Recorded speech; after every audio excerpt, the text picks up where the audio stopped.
Hi, welcome. Thank you so much for coming tonight. I'm going to go over a few announcements before we get started this evening, just to kind of get all the details out of the way and start on time. My name is Heather Tinker. I am the director of theater here at MNU and the director of the show you're about to see. I first just want to say thank you. Thank you so much for coming and being an audience member for us. We have been working on the show since, I think, February of this year.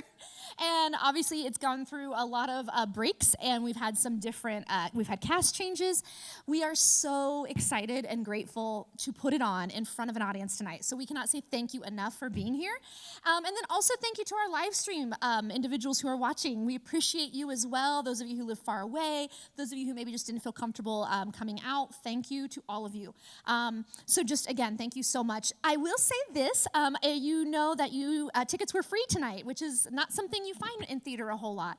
And we're glad that we could do that, but it does take some money to put on shows. So if you are able to donate in any way in the program, there's a little QR code that you can scan with your phone. Just open your camera, put it on there, and it'll open that up. And that's a way that you could donate to us, and we greatly, greatly appreciate that. It helps us keep doing what we're doing, and we really appreciate all that you give there. A couple of the little announcements as a reminder: please keep your phones turned off, and ringer, as well as just try not to have it out, even texting. The light, as you can see, it's very dark out there. Like, I cannot see any of your faces, but that light becomes really bright to the audience members around you, so just please remember that.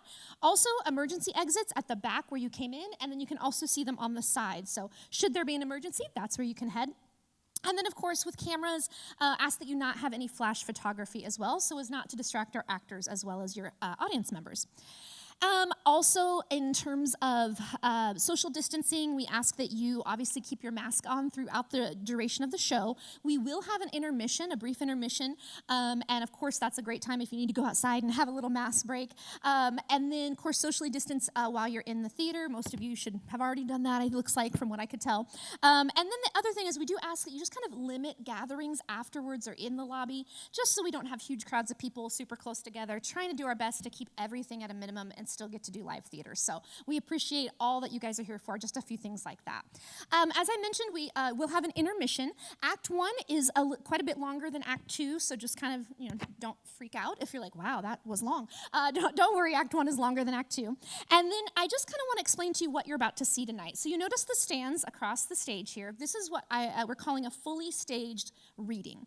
So the actors will have their scripts in front of them or on the stands, but they have most of the show. They have a lot of it memorized. And the reason for that is that it allows us to obviously kind of more easily stay socially distanced on stage, as well as accommodate any quick cast changes we might need to make along the way in terms of anybody not being able to do the show. So it just kind of did a lot of things for us. But if you're kind of wondering, what does that mean? I promise you it doesn't really take away from the show. I think you're still going to have a great time. No worries about that. But just so you kind of know what you're seeing. The other thing is that this show was written in the 1700s. It's from the Italian Renaissance period. And it's a form called commedia, and a commedia dell'arte, and it is very interactive. When they would do the show in small towns, the audience would boo and laugh and gasp and all of those things, and really kind of almost talk back to the actors. So you're going to see tonight, we will have a narrator who's going to kind of give you a little bit of a hint or a guess along the way on places where you can do that, but you're welcome. We hope that you will laugh lots, and the actors are going to probably often talk to you. So just kind of a different feel. It's a very interactive show, which we think will make it a lot of fun for you as well. Other than that, I am so thankful you're here, and I really hope you enjoy The Servant of Two Masters.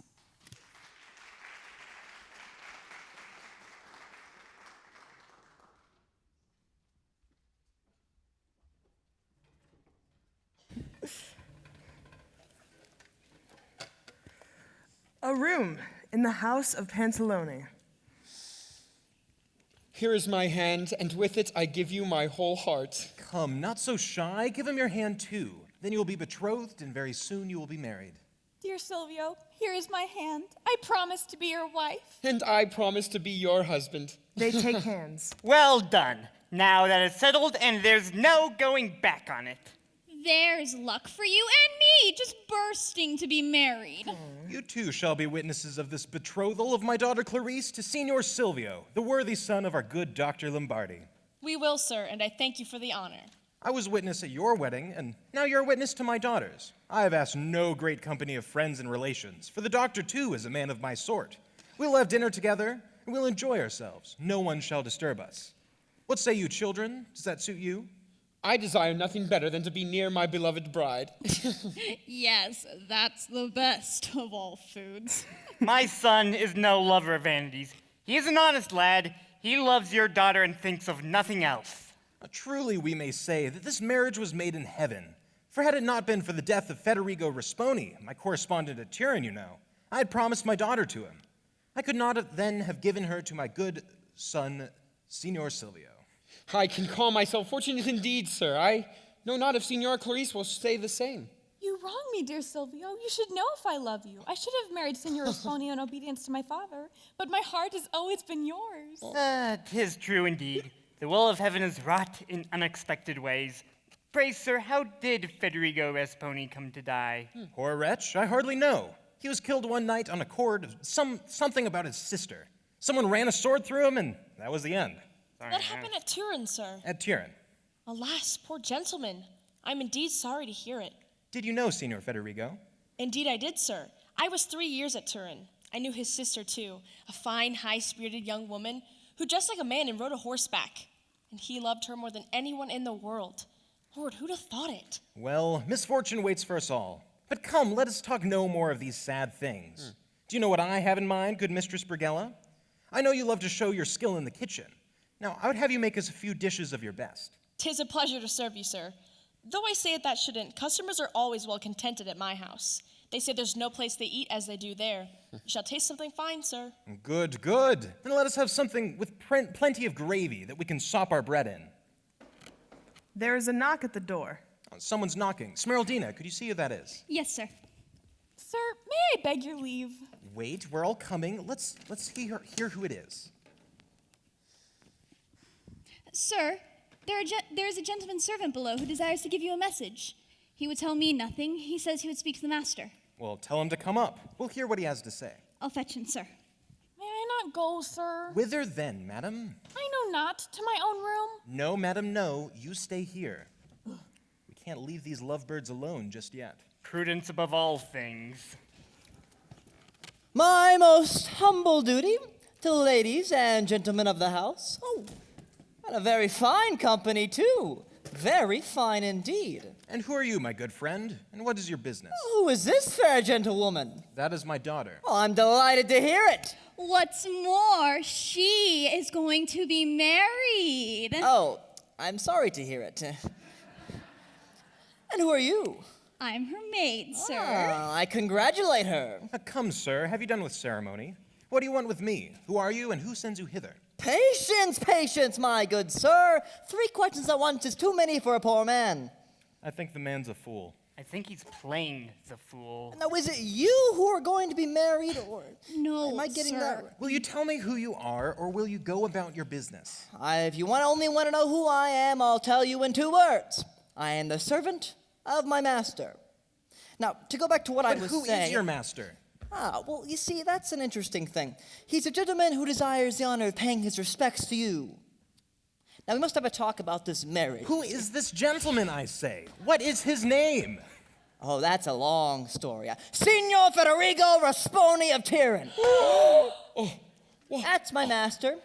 He sends his compliments. He's come to see you. He's down below and wishes to come up. Was waiting for an answer. Is that all, or will that do? Okay.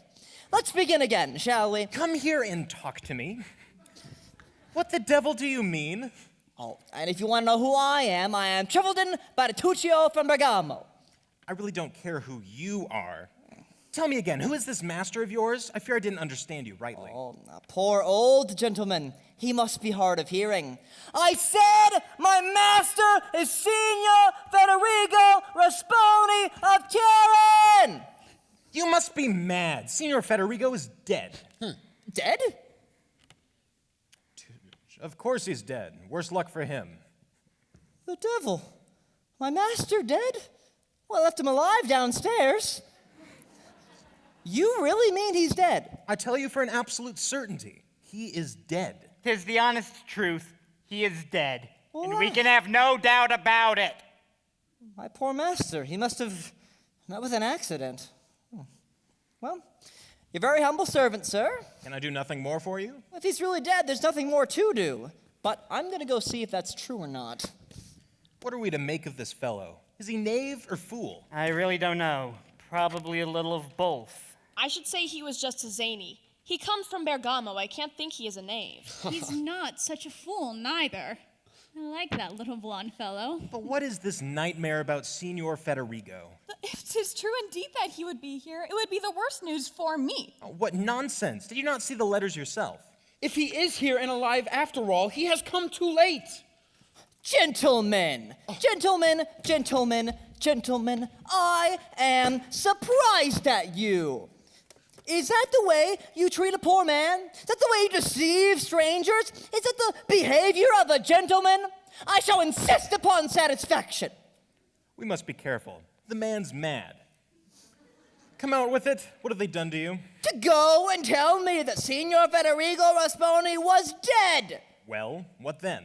Well, he's here, safe and sound, in good health and spirits, and desires to pay his respects to you. With your good leave, sir. Signor Federigo. Signor Federigo. Rasponi. Of Turin. Of Turin. Be off to Bedlam, my lad. That's the place for you. The devil take you there! Make me swear like a Turk. I tell you, he's here in this house in the next room. Bad luck to you. If you say any more, I will break your head. No, Signor Pantalone. I'll tell you what to do. Tell him to bring in this man he believes to be Federigo Rasponi. Show us this man that has risen from the dead. Well, he may have been dead and risen from the dead for all I know. That's no affair of mine. But he's here now, alive, sure enough. I'll go and tell him to come. And 'tis time you learned how to behave properly to men of my position, to strangers and honorable citizens of Bergamo. Young woman, we will have a talk when you will. Okay. Silvio, I am all of a tremble. Have no fear. Whatever happens, you shall be mine. Now we shall discover the truth. Some rogue, I dare say, come to tell a string of lies. Sir, as I told you just now, I knew Signor Federigo. We shall see if it be he. A little blonde fellow doesn't look like a liar. I wonder.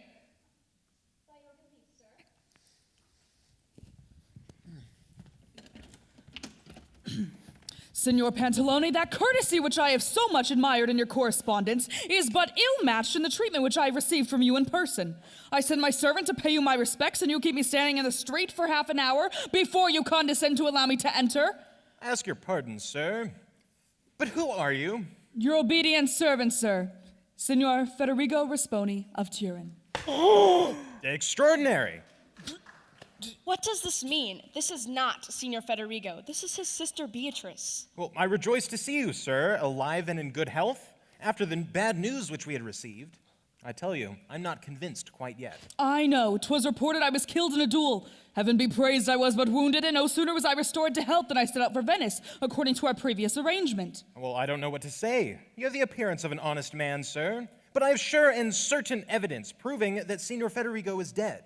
And if you cannot provide evidence of the contrary... Your doubt is most natural. I recognize that I must give you proof of my identity. Here are 4 letters from correspondents of yours, whom you know personally. One is from the manager of the bank. You will recognize the signatures and will satisfy yourself as to who I am. Silvio, we are lost. I will lose my life before I lose you.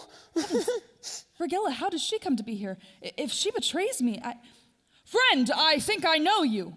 Indeed, yes, sir. Do you not remember Brigella Cavicchio at Turin? Yes, now I recognize you. And what are you doing in Venice, my good lady? For the love of heaven, do not betray me. Trust me.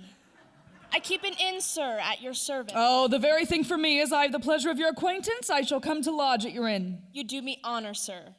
Running contraband, I'd be bound. I have read the letters. Certainly they present Signor Federigo to me. If you present them, I'm bound to believe that you are the person named therein. Oh, if you are still in doubt, here's Mistress Brigella. She knows me. She can assure you as to who I am. Of course, sir. I am happy to assure you. Well, if that be so, and my good friend Brigella confirms the testimony of these letters, then, dear Signor Federigo, I'm delighted to hear you, and I ask your pardon for having doubted your word. Then, sir, this gentleman is indeed Signor Federigo Rasponi? Well, but of course he is. Oh, misery, what will happen to us? Don't be frightened, you are mine, and I will protect you. What do you say, Doctor? He's come just in the nick of time. Ascendit in puncto quodnam contingent in anno. Allow me to translate. It happened at a point which does not happen in a year. Signor Pantalone, who is that young lady? That is my daughter, Clarice. The one who was promised in marriage to me. Precisely, sir, that is she. Now I'm in a pretty mess.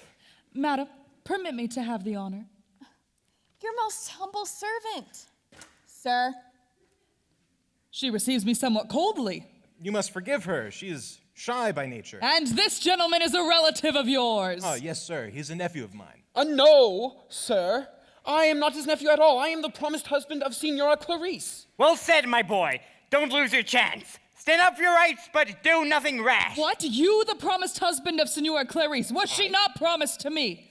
I'll explain the whole matter. My dear Signor Federigo, I fully believe that the story of your accident was true, and that you were dead, in fact. So I had promised my daughter to Signor Silvio. But there was not the least harm done. You arrived at last, just in time. Clarice is yours, if you will have her. I'm here to keep my word. Signor Silvio, I don't know what to say. You can see the position yourself. I hope you won't have any cause to bear me ill will. But Signor Federigo will never consent to take a bride who has given her hand to another. Oh, I'm not so fastidious. I'll take her in spite of that. I mean to have some fun out of this. There's a fine, fashionable husband. I like him. I hope Signora Clarice will not refuse me her hand. Sir, you have arrived too late. Signora Clarice is to be my wife, and you need have no hope that I will yield her to you. If Signor Pantalone does me wrong, I will be avenged upon him, and whoever presumes to desire Clarice will have to fight for her against this sword. That's a fine boy, by the Lord. I don't want to die just yet. Sir, I must beg to inform you that you are too late. Signora Clarice is to marry my son. The law, sir, is clear on that point. Prior inter por, putio in jor. The first time takes precedence over the law. And you, Madam Bride, do you say nothing? I say, I'd sooner marry the hangman. You minx! What did you say? Stay, Signor Pantalone. I am sorry for her. It is not the moment for severity. In course of time, I hope I may deserve her favor. Meanwhile, let us go into our accounts together, for as you know, that is one of the two reasons that have brought me to Venice. Everything is in order for your inspection. You shall see the books, and the money is ready for you. We can make up the account whenever you like. I will call on you at some more convenient time. Now, if you'll allow me, I will go with Brigella to do some little business which I have to do. You can do as you please. If you have the need of anything, I am at your service. Well, if you could give me a little money, I should be greatly obliged. I did not bring any for fear of being robbed along the way. Well, I am delighted to serve you, but the cashier is not here just now. The moment he comes, I will send the money to your lodgings. Are you not staying at friend Brigella's? Yes, I lie there, but I will send my servant. He is entirely honest. You can trust him with anything. Very well. I will carry out your wishes. If you may be pleased to take potluck with me, I'm yours to command. For today, I thank you. Another day, I shall be happy to wait upon you. Then I shall expect you. Sir, you were asked for. Who is it? I couldn't say, sir. I'll come directly. Sir, I beg you to excuse me. Brigella, you're at home here. Be good enough to attend to Signor Federigo. Pray, do not put yourself about for me, sir. I must go. Fare thee well, sir. I don't want to have trouble in my house. May I ask, Signora Beatrice? Hush! For the love of heaven, do not betray me. My poor brother is dead. 'Twas thought Florindo Aretusi killed him in a duel. You remember, Florindo loved me, and my brother would not have it. They fought, Federigo fell, and Florindo fled from justice. I heard he was making for Venice, so I put on my brother's clothes and followed him, thanks to the letters of credit, which are my brother's, and thanks still more to you, Signor Pantalone takes me for Federigo. We are to make up our accounts, I shall draw the money, and then I shall be able to help Florindo too if he be in need of it. Oh, be my friend, dear Brigella. Help me, please. You shall be generously rewarded. That's all very well, but I don't want to be responsible for Signor Pantalone paying you out money in good faith and then finding himself made a fool of. Made a fool of? If my brother is dead, am I not his heir? Very true. Then why not say so? If I do that, I can do nothing. Pantalone will begin by treating me as if he were my guardian, then they will all worry me and say my conduct is unbecoming and all that sort of thing. I want my liberty. Help me to it, 'twill not last long. Well, you were always one for having your own way. Trust me and I'll do my best for you. Thank you. And now let us go to your inn. Where is your servant? I told him to wait for me in the street. Where did you ever get a hold of that idiot? He cannot even speak plain. I picked him up on the journey. He seems a fool at times, but he isn't really a fool, and I can rely on his loyalty. Yes, loyalty's a fine thing. Well, I'm at your service to think what love will make people do. Oh, this is nothing. Love makes people do far worse things than this. Well, here's a good beginning. If you go on that way, Lord knows what may come of it.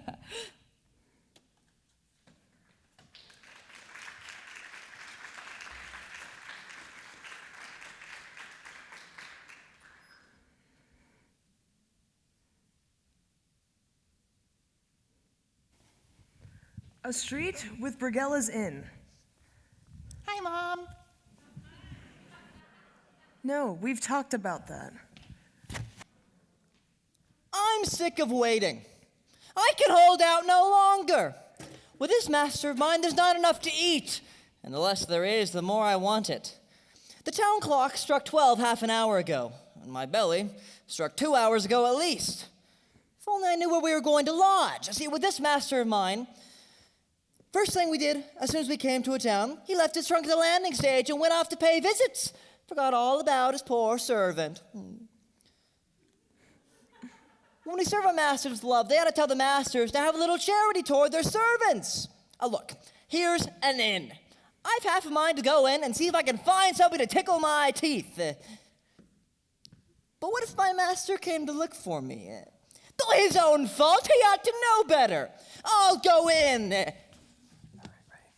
But come to think of it, there's one little thing I forgot. I haven't a penny. Oh, poor Truffledon. Rather than be a servant, devil take me, I'd what, indeed? By the grace of heaven, there's nothing else I can do.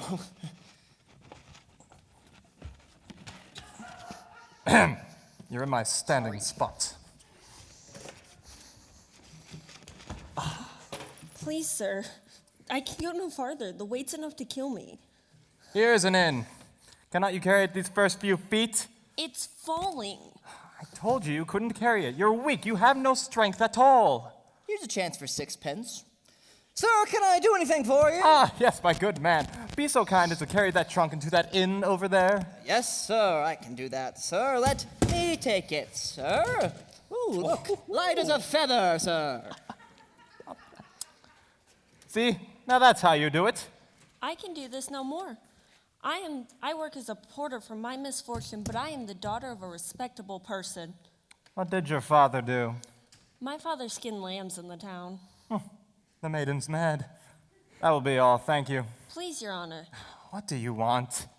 The pay for the porterage? How much am I to pay you for 10 yards? There's the landing stage. Bye-bye. I didn't count it, but I want my pay.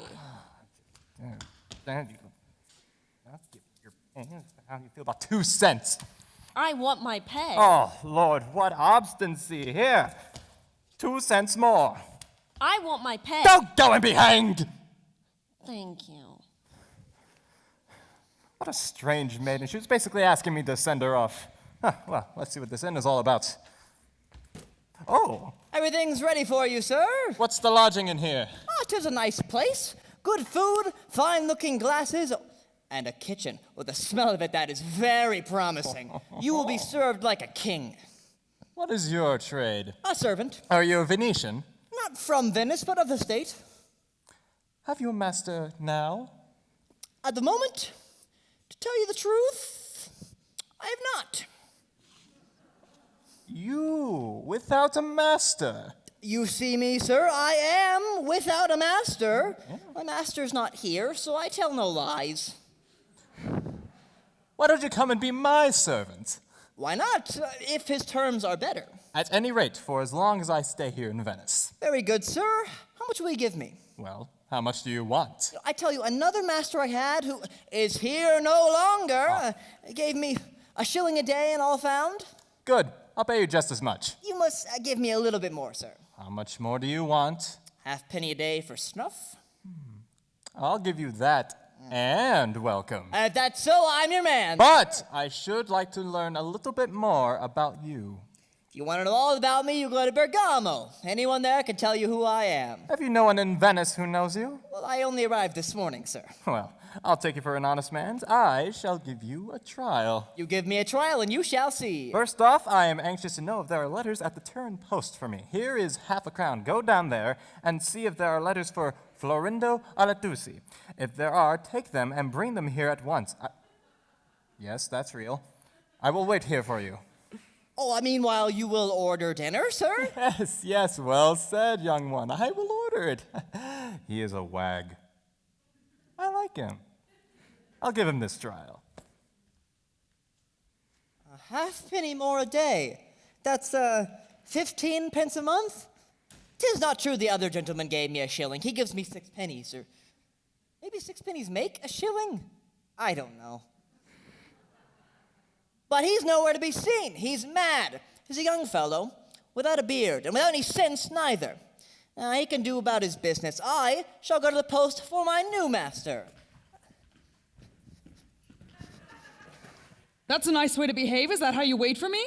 Here I am, sir. I am still waiting for you. Then how do you come to be waiting for me here and not in front of Signor Pantalone's where I told you? 'Tis a mere accident I have found you. I went for a bit of a walk to take away my appetite. Well, go at once to the landing stage, fetch my trunk, take it to the inn of Mr. Spurgella's. There is my inn. You cannot mistake it. The devil. Very well then.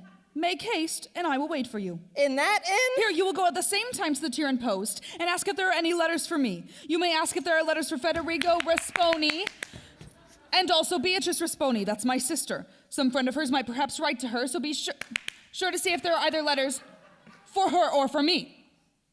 Yes, what am I to do? There's a pretty kettle of fish. Why do you expect letters in your real name if you've left home secretly? I told the steward to write to me, and I don't know which name he may use. I'll tell you more later.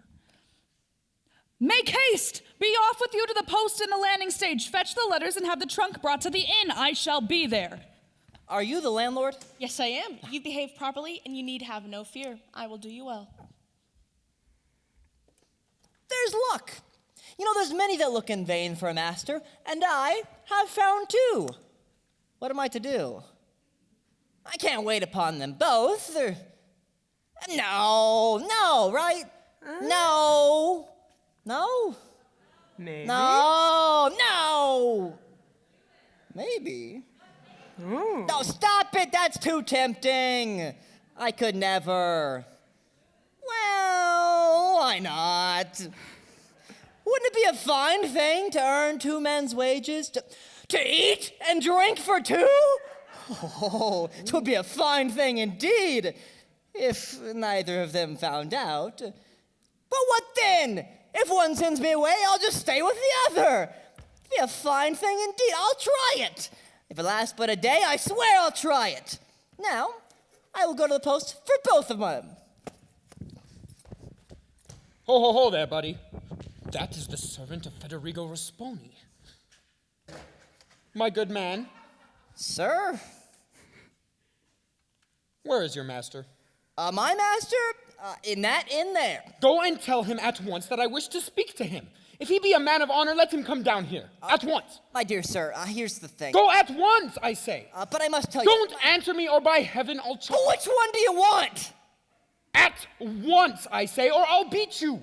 I don't know. I'll send the first one I find. No, I will never suffer under the presence of a rival. Federigo may have gotten off once with his head, but he shall not always have the same fate. Either he shall renounce all claims to Clarice, or he shall give me the just satisfaction of a gentleman. Here are some people coming out of the inn. I do not want to be disturbed. There's the fire-breathing gentleman, sir. I do not know him. What does he want with me? I do not know. I'm off to fetch the letters from the post, sir, with your good leave. I don't want any more trouble. Federigo does not come? Guess not. I must find out the truth somehow. Sir, are you the gentleman who inquired for me?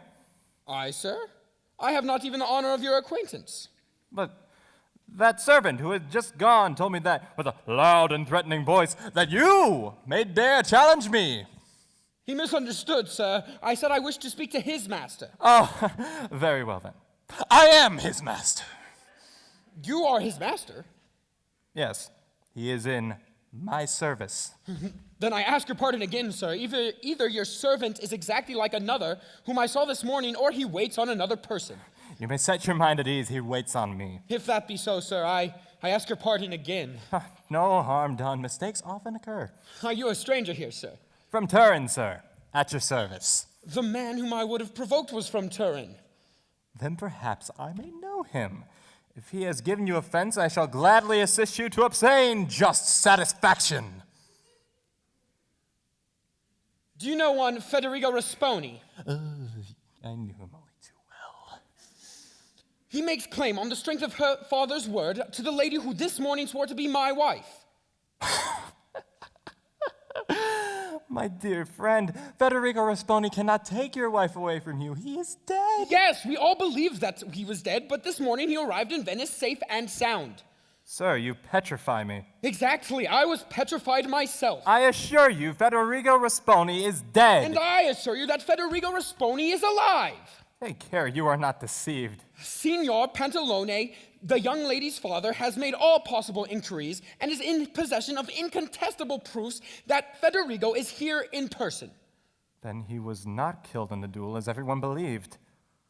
Either he or I must renounce claim to the love of Clarice or to life. Federico, here. I am surprised, sir, that you have not seen him. He was to lodge at this very inn. I have not seen him. In fact, they told me that no one was staying here at all. They must have changed his mind.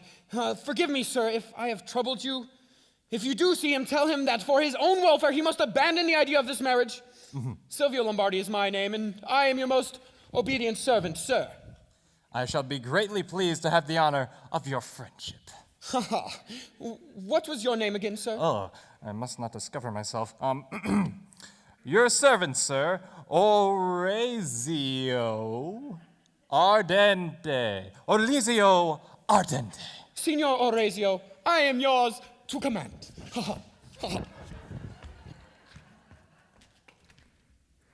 I was told he died on the spot. Yet I fled so hurriedly when I was accused of the crime that I had no chance of finding out the truth. Then, since he is not dead, then it will be better for me to go back to Turin and console my beloved Beatrice, who perhaps is in sorrow and suffering for my absence. What should I do? What should I do? Should I go back or should I stay here? Along this way, keep her coming, keep her. Oh, devil! There's my other master. Go back and wait at the last corner, friend. Yes, I will go back to Turin. Here I am, sir. Truffaldino, will you accompany me to Turin? Right now? Right now, let's go, come on. Before dinner, sir? Oh, no. We'll have dinner first, and then we shall go. Very good, sir. I will think it over at dinner. Have you been to the post? Yes, sir. Have you found my letters? I have, sir. Where are they? I will give you them.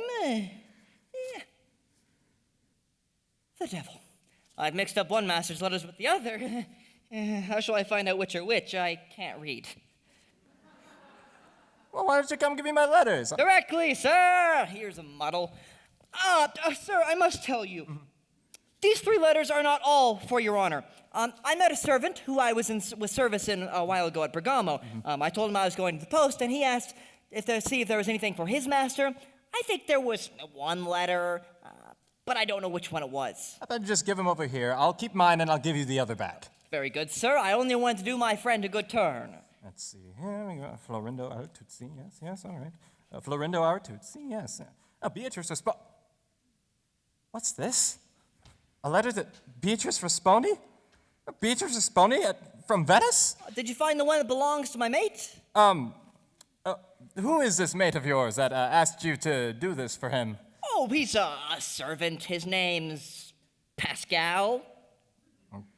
Well, whom does Pascal wait upon? I do not know, sir. But if he told you to fetch his master's letters, then he had to have given you his name. Of course he did. The muddle's getting thicker. Well, what is his name? I don't remember. What? He wrote it down on a bit of paper. And where is the paper? I left it at the post. Confusion. What does this mean? This means nothing. It's meaningless. I am learning my part as I go along. Where does this fellow, well, what was his name, Pascal live? Indeed, sir, I haven't the slightest idea. Then how will you be able to give him this letter? Said I was to meet him at the piazza. I do not know what to make of this. If I get through this business clean, 'twill be a miracle. Pray, sir, give me the letter, and I will go and find him. No, I mean to open this letter. Oh, no, sir, do not do that, sir. Besides, you know how wrong it is to open letters. I care not. This letter interests me too much. It is addressed to a person on whom I have a certain claim. I can open this without scruple. As you will. Oh, he's opened it. Not yet, I haven't. Now I have. Now he's opened it.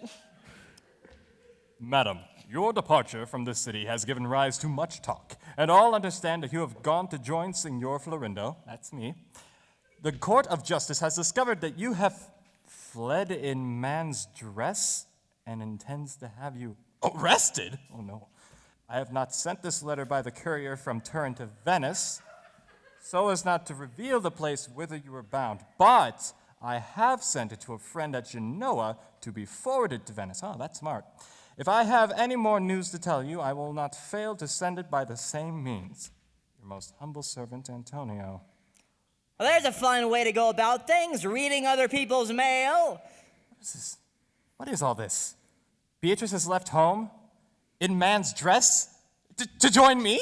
Mm-hmm. Indeed, she loves me. Heaven grant I may find her in Venice. Here, my good Truffaldino. Go and do all you can to find this Pascal. Find out from him who his master is, and if he be man or woman.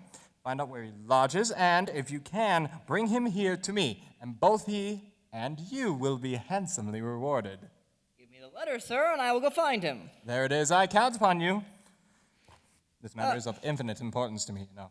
But am I to give him the letter like this? Tell him it was an accident, a mistake. Don't make difficulties. And you're going to Turin now? Oh, no, not for the present. Lose no time. Go and find Pascal. Beatrice in Venice? Federico in Venice? If her brother finds her first, an unhappy woman, I will do all I can to discover her first. Oh, Beatrice! Upon my word, I hope he's not going away. I want to see how my two jobs will work out. This letter now, which I have to take to my other master, I don't like to have to give it to him open.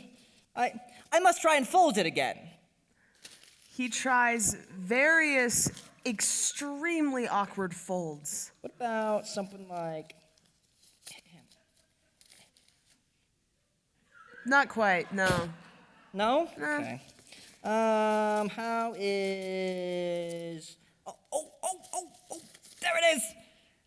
Nice. Now to seal it. Only I knew how to do that. You know, I've seen my grandmother sometimes seal letters with chewed bread. I'll try that. He takes a piece of bread out of his pocket. We gotta keep it sanitary. You know, it's a pity to waste this little piece of bread, but, you know, something must be done. He chews a little bread to seal the letter and accidentally swallows it. The devil, it's gone down! I must chew another bite. Same business. Oh no. No good! Nature rebels.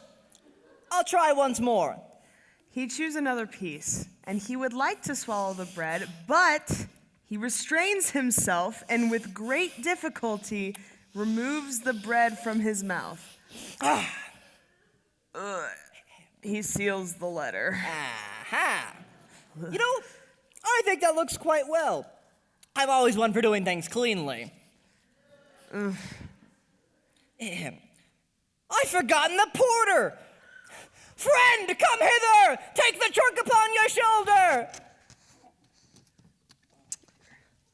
Here I am. Where am I to take this? I'll take it into that in there. Is that my trunk? Yes, sir. Carry it into my room. Which room is yours? Ask the waiter. There's 1 and 3 pence to pay. Go on, I will pay you. Please be quick. Don't bother me. I have half a mind to throw this trunk down in the middle of the street. Great folk for politeness, these porters. Have you been to the post? Yes, sir. Any letters for me?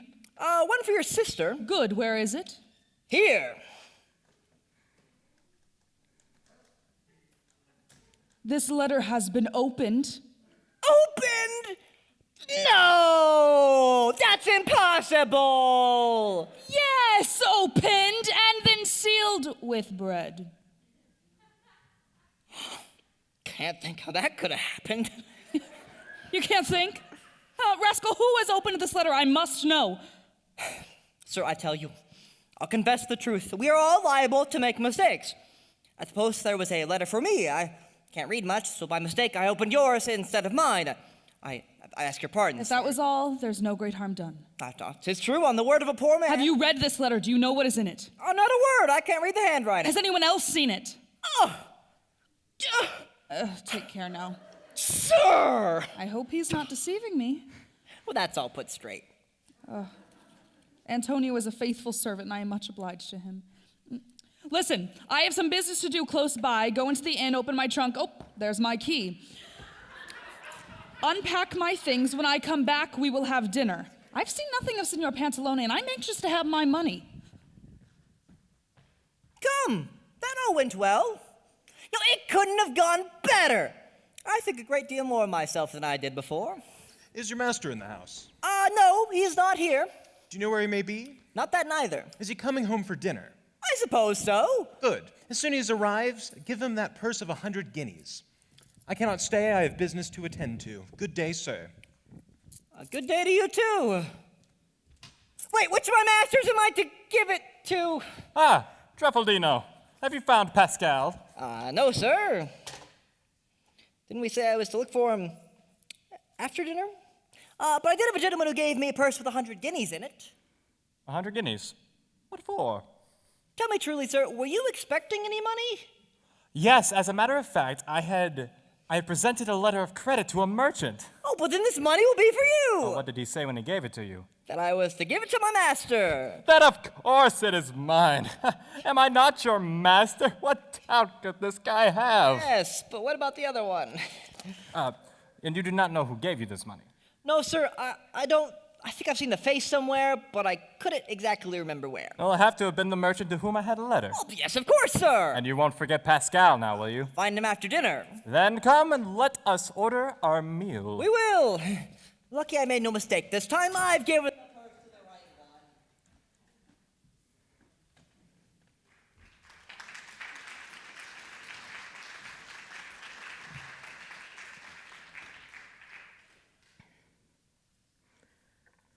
A room in the house of Pantalone. Who are you waving at? Stop waving. You hold the sign. That is your job. And A that is room the in the long and house short of- of it. Signor Federigo is your husband. I've given my word. I'm not to be cozened. Have my obedience, sir, but I beseech you, this is tyranny. When Signor Federigo first asked for your hand, I told you. You never replied that you did not wish to marry him. You should have spoken then, for now it is far too late. Oh, my fear of you, sir, and my respect made me dumb. Then your fear and respect should do the same now. Indeed, I cannot marry him. And why not? Nothing shall induce me to marry Federigo. You dislike him so much. He is odious in my eyes. And supposing I were to show you how you might begin to like him a little. What do you mean, sir? Put Senior Silvio out of your mind. You will soon like Federigo well enough. Silvio is too firmly stamped upon my heart, and your own approval, sir, has rooted him there the more securely. In some ways, I am sorry for her. You have got to make a virtue of necessity. My heart is not capable of so great an effort. Come, you shall. Sir, Signor Federigo is here, and he desires to speak with you. Well, tell him to come in. I'm at his service. Alas, what torture! What is it, madam? You are weeping? Again? Truly, you do wrong. Have you not noticed how handsome Sir Federigo is? If I were you, I would not cry. No, I would laugh with the whole of my mouth.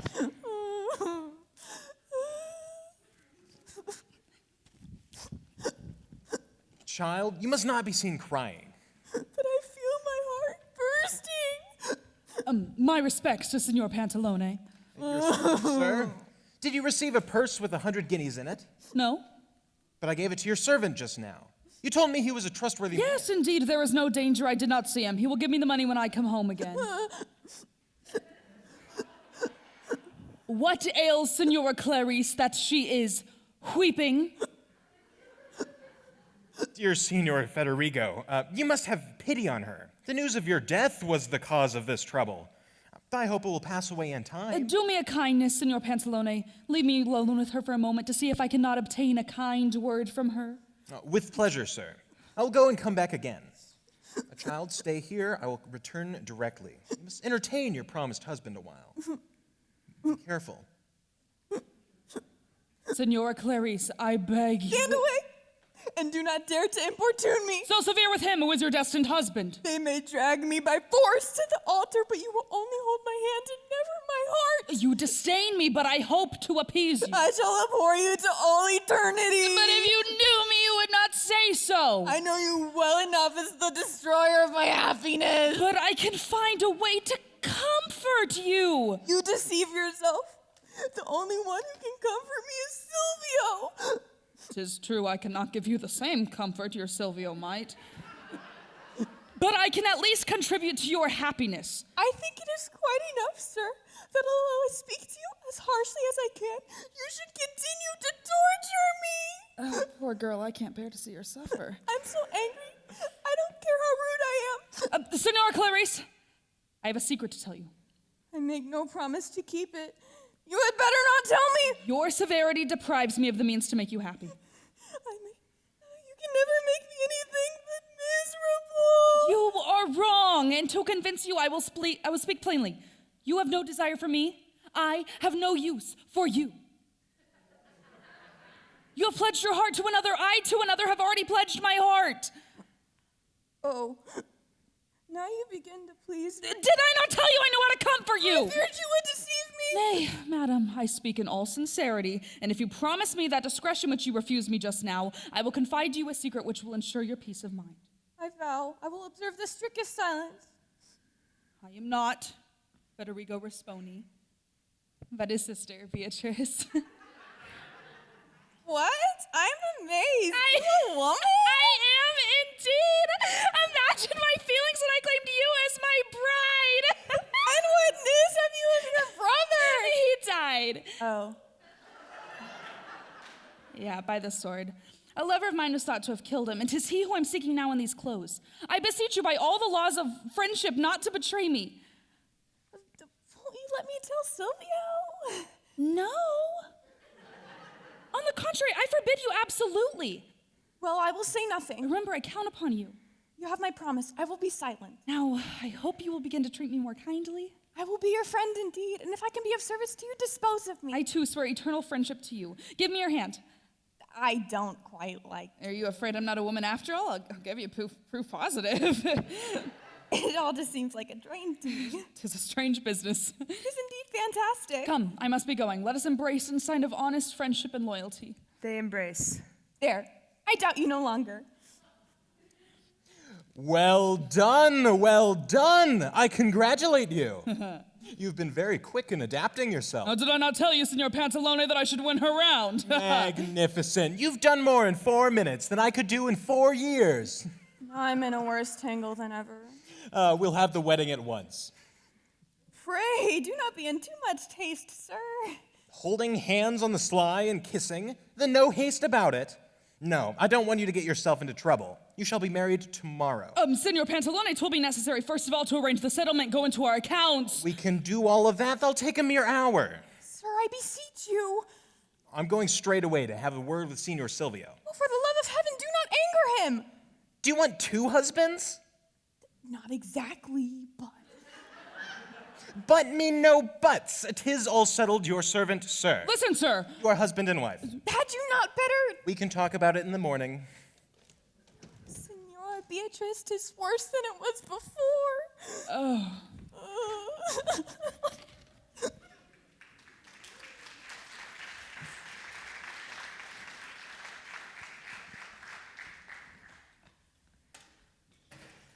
The courtyard of Pantalone's house. Why are you swinging it back and forth like that? You hold it up, you walk across stage. In front of your face, really? All right. Dad, I entreat you to leave me alone. Stay, answer me. I am beside myself. What are you doing in the courtyard of Senor Pantalone? I intend either that he should keep his word that he has given me, or that he should render me an account for this intolerable insult. But you cannot do this in Pantalone's own house. You are a fool to let yourself be so transported with anger. A man who behaves so abominably deserves no consideration. True, but there is no reason why you should be so rash. Leave him to me, my dear boy. Leave him to me. Maybe I can bring him to reason and make him see where his duty lies. Go away somewhere and wait for me. Leave this courtyard. Do not let us make a scene.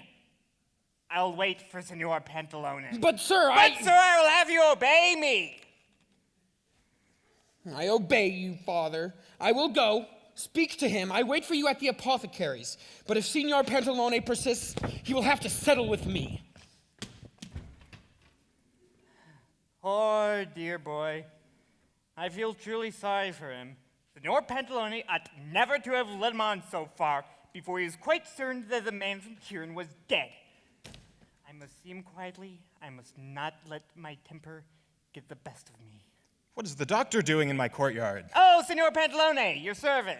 Your servant, doctor. I was just going to look for you and your son. Good. I suppose you're coming to give us your assurance that Senora Clarice is to be Silvio's wife. Well, the fact is, I was coming to tell you that... No, there's no need for explanations. You have my sympathy in a very awkward situation, but we're old friends and we will let bygones be bygones. Yes, of course. In view of the promises made to Senor Federico... He took you by surprise and you had no time for reflection. You did not think of the affront you're giving to our family. You can hardly talk of an affront when there was a I know what you're going to say.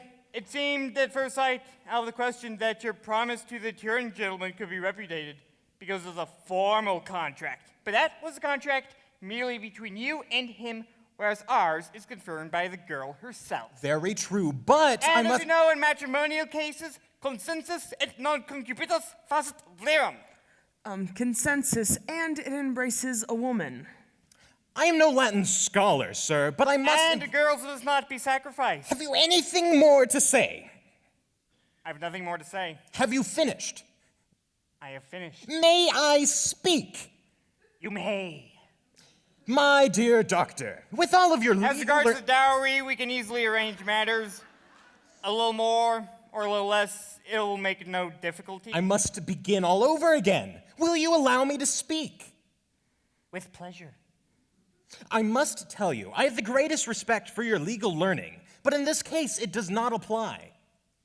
And you mean to tell me that this other marriage is to take place? Well, for my part, I have given my word, and I cannot go back upon it. My daughter is content, so what impediment can there be? I was just coming to look for you or Signor Silvio to tell you this. I'm extremely sorry, but I see no help for it. I'm not surprised at your daughter's behavior. But I'm surprised at yours, sir, at your treating me in this disgraceful way. If you were not perfectly certain that the man from Turin was dead, you had no business to enter into engagement with my son, and having entered into engagement with him, you were bound to maintain said engagement, whatever it may cost you. The news of Signor Federico's death was quite sufficient to justify even to Federico your new intentions. He had no right to reproach you, still less demand compensation. In the marriage that was contracted this morning, coram decibus between the Senor Clarice and my son cannot be undone by mere or given to you by a third party. If I were to listen to my son, I should insist upon the annulment of this new contract and compel your daughter to marry him. But I should be so disgraced to accept into my house such disreputable a daughter-in-law, the daughter of a man who breaks his word as you do, Senor Pantalone. You've done me an injury. You've done an injury to the household of body. The time will come, sir, when you have favorite. The time will come. I'm not done with submit. A time for everything. You may go to the devil for all I care, and I don't care a fig. I'm not afraid of you. The Rasponis are worth 100 of the Lombardis. An only son, and as rich as he is, you won't find that every day. It has got to be. 'Tis all very fine for my father to talk. Let him keep his temper, he who can. Here comes another. My good sir. Yours to command, sir. I have just heard something from my father. Am I to believe that this is true? Well, if your father said it, it must certainly be true. I am amazed at you, sir. Then the marriage is settled between Signora Clarice and Signor Federigo? Yes, sir, settled and concluded. I am bewildered that you should have the face to tell me so. Is that the way you speak to a man of my age? I do not care how old you are. I have a mind to run you straight to the body. I am not a frog, sir, to be spitted. Do you come into my own house to make all this turmoil? I do. I am accustomed to being treated with respect. Come on, if you are a man of honor. Come on. Come on. You're a most impertinent young puppy. By heaven, I'll run you straight through the body. I'll chop you up and feed you to the dogs. What kind of dogs, though? The mean dogs. But, are they puppies, just they haven't been trained yet? No, the big dogs, the big mean dogs that will eat you. Help! Murder! I am here to defend you. My dear son-in-law, I am delighted to see you. 'Tis the very man I wish to fight. Come on. I'm in for it now. My dear son-in-law. Come on. This is not the first time I've been in danger. Help! I'm not afraid of you. Come on. Stop!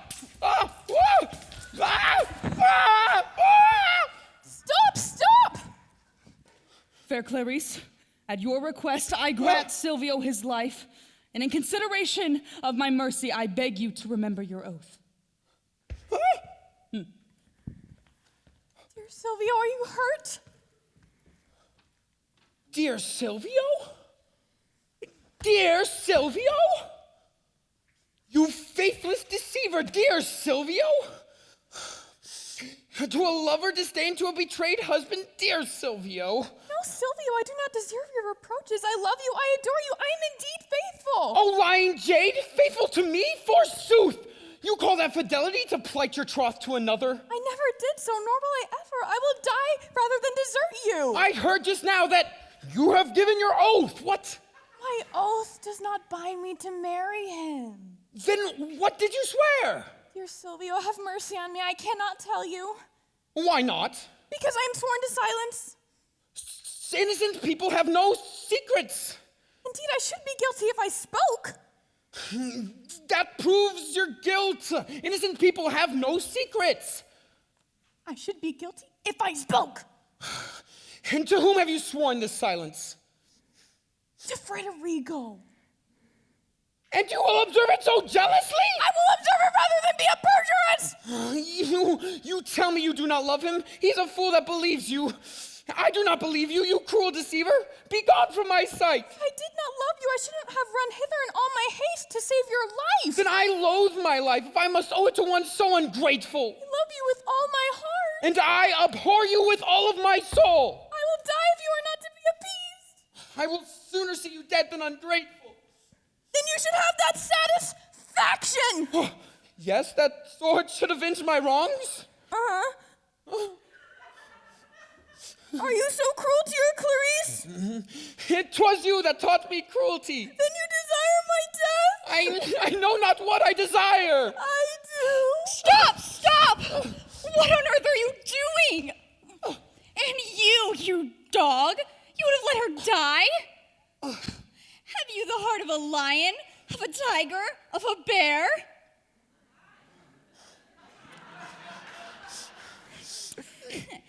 You're a pretty little fellow that expects women to disembowel themselves for you. You are much too kind to him, madam. He doesn't want you anymore, I suppose. While the man who doesn't want you doesn't deserve you. They agree. So let this murderer go to the devil and you come along with me. There's no shortage of men. I'll promise to find you a dozen before evening. Ungrateful? Can it be that my death should not cost you a single sigh? But I shall die and die of grief. I shall die and you will be content. But one day you will know that I am innocent, and then, when it is too late, you will be sorry you did not believe me, and you will weep for my misfortune and for your own barbarous cruelty. Clarice! I am not finished with you. Back. Here's something I really don't understand. Here's a woman on the point of killing herself, and you sit as if you're watching a play. Nonsense, woman. Do you suppose she really meant to kill herself? Well, how should I know? I do know that if I had not gotten here sooner, she would have been gone. Poor The thing. point was nowhere near her heart. Did you ever hear such a lie? No, ma'am. It was ready to pierce her. Nonsense, woman. You women always invent things. Boo! Boo! Not We cool. should indeed, if we were like you. It's as the old saw says, we get the kicks, and you get the halfpence. Tell him, girl. They say women are unfaithful, but men are committing infidelities all day long. They talk about the women, and they never say a word about the men. No, ma'am. People talk about the women, and you are allowed to do as you please. Do you know why? Because 'tis the men who have made the laws. That's right. Well, if the women had made them, it would be just the other way. Why, if I were a queen, I'd make every man who was ever unfaithful carry the branch of a tree in his hand.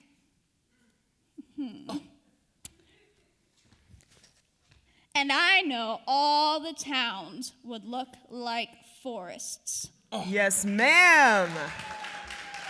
That's my girl. Clarice!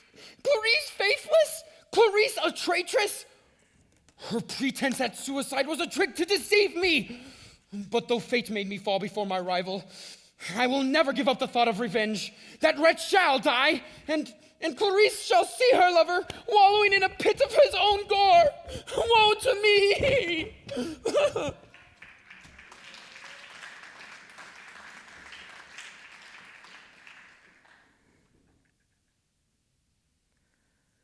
A room in Brigella's Inn with a door at each side and 2 doors at the back.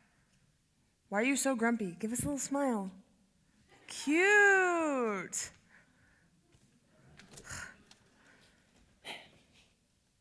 Just my luck. 2 masters, and neither of them comes home for dinner. 'Tis 2 o'clock, and not one to be seen. My luck, they'll both show up at the same time, and I shall be in for quite a mess. Can't wait upon them both, and the whole thing will be found out. Here comes one. All the better. Well, how's luck with that Pascal? Didn't we say, sir, I was to look for him after dinner? Well, I'm impatient to see him. Well, you should have come back to dinner a little sooner. I can find no other way of making certain that Beatrice is here. You told me to go and order dinner, and then you go out. It will have been spoiled. I don't want to eat anything. I shall go to the post. I must go myself. Then perhaps I shall find out where she is. You must know, sir. In Venice, you must eat. If you don't, you will fall sick. I must go out. I have important business. If I come back, well and good. If not, I shall eat in the evening. You could get yourself some food if you like. Oh, very good, sir. We're agreed upon that. You are the master. Here, this money is heavy. Here is that and the key that goes in my trunk. If you will put the money in my trunk, that would be great. Certainly, sir. I'll bring the key back at once. No, you can give it to me later. I cannot stop. If I do not come back to dinner, come to the piazza. I cannot rest until you have found Pascal. Certainly, sir. Well, anyway, he said I could get myself some food. We're agreed upon that. If he wants to eat his dinner, he can leave it. My complexion was not meant for fasting. Now, I'll just put away this purse and then... Oh, Truffaldino. The devil. Did Signor Pantalone de Bezanusi give you a purse of 100 guineas? Yes, indeed he did. Then why did you not give it to me? Was it meant for your honor? Was it meant for me? What did he say when he gave you the purse? Told me I was to give it to my master. Well, and who is your master? Your Honor. Then why do you ask if the purse is mine? Then it will be yours. Where is it? Here, sir.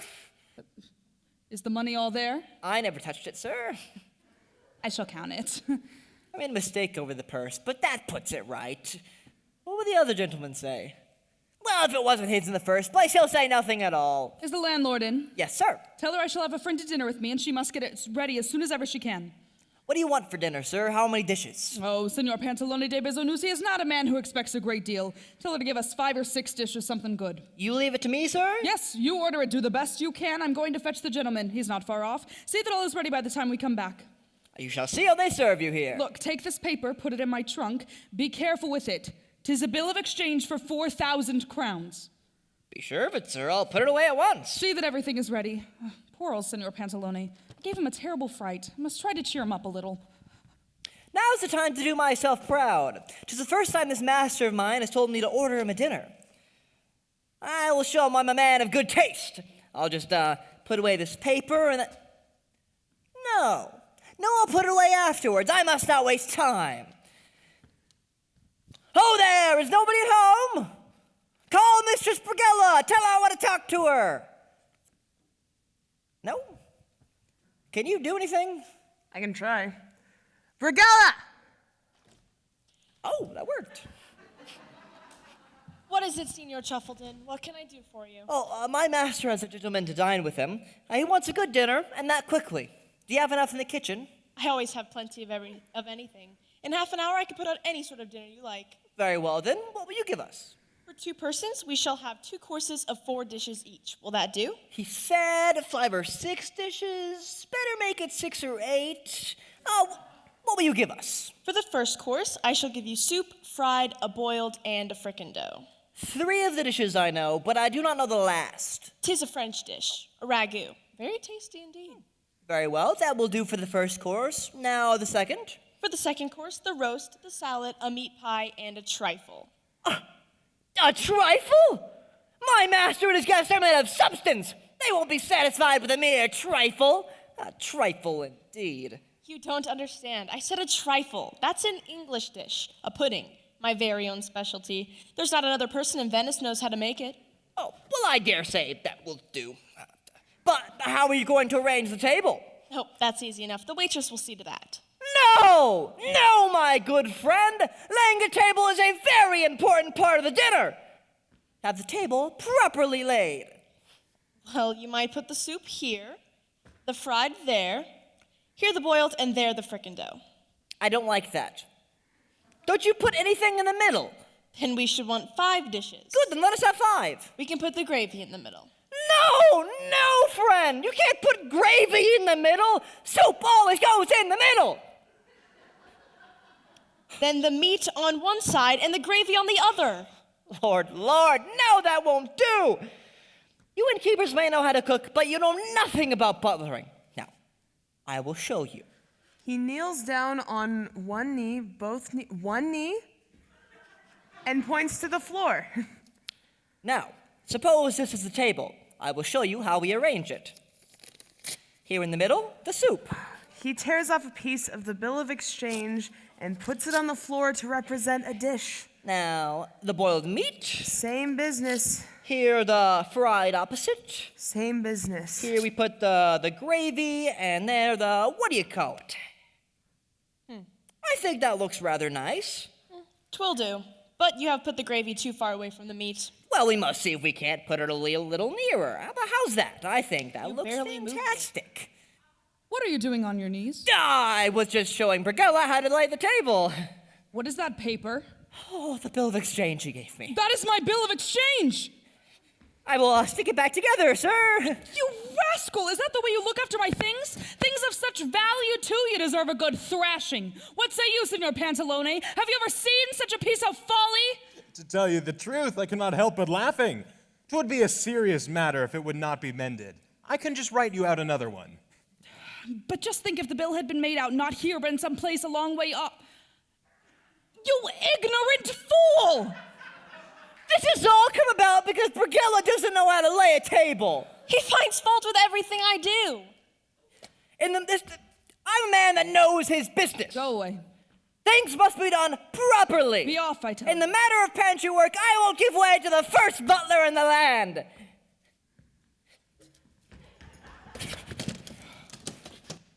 I don't understand that fellow. Sometimes he's a knave and sometimes a fool. This tomfoolery is all put on. Well, is dinner ready? If you will have 5 dishes to each course, 'twill take a little time. What's this about courses of 5 dishes? We'll take a potluck, a risotto, maybe a couple of other dishes. I shall be most obliged to you. My tastes are simple. You hear that? That will do nicely. Very good, sir. But will you please to tell me if there might be anything you would particularly fancy? Should like some rissoles if you have any. My teeth are not very good nowadays. You hear, rissoles? Very good, sir. If you will sit down here for a moment, gentlemen, dinner will be ready directly. Tell Truffaldino to come and wait on us. I'll tell him, sir. Senor Pantalone, I fear you will indeed have to be content with potluck. Ah, my dear sir, I'm overcome with all this attention you show me. In fact, you are doing for me what I ought to be doing for you. But you see, I have that girl of mine at home, and until everything is finally settled in, it would not be proper for you to be together. So I accept your kind hospitality to raise my spirits. Indeed, I do still feel quite upset. Had it not been for that young scoundrel, that would have done me in. I'm glad I arrived in time. Oh, well, they're very quick about their business here. Oh, Brigella's a smart one. She was servant to a great nobleman at Turin. There's a very good tavern on the opposite side of the Grand Canal, opposite of the Rialto. You can eat very well there. I have often been there with various good friends of mine. Very sound men, too. I often think of that place. They have some wonderful Burgundy wine. Was a wine for the gods. Oh, there's nothing one enjoys more than good wine and good company. Oh, good company. Good company. Good company. Good company. If you had known them, that was some great company. Good company. Good, honest fellows, with many a good story to tell. God bless them. 7 or 8 of them there were. Wasn't the like in all of the world. Oh, you often had a merry time with these gentlemen, huh? And I hope to live to have many more. Some good company. Oh, it was great company. Good company. Good company. Dinner is ready for you in that room, sir. Go and put the soup on the table. After you, sir. It's an odd fellow, that servant of yours. I want less wit, more attention. You call this a dinner? 1 dish at a time? They got money to spend, but they get nothing good for it. I wonder how this soup is. Looks pretty good. Smells delicious. Maybe I should try it. I always carry my weapons with me. He takes a spoon out of his pocket and tastes the soup. That's not bad. It could be worse.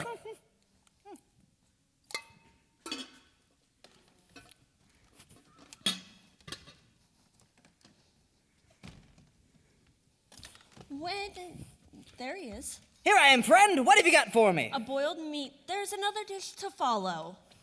Mutton or veal? Mutton, I think. Oh, 'tis neither mutton nor veal. 'Tis lamb. Good, too. Where are you going? Oh, I was just about to put this on the table, sir. For whom? For you, sir. And why are you serving dinner before I come back? I saw you from a window. I must find some excuse. And why are you starting with boiled meat instead of soup? Oh, you must know, sir, in Venice, soup is always taken last. I have other customs. I would like my soup. Go back to the kitchen. Yes, sir. And make haste with it because I would like to have a nap afterwards. Very good, sir.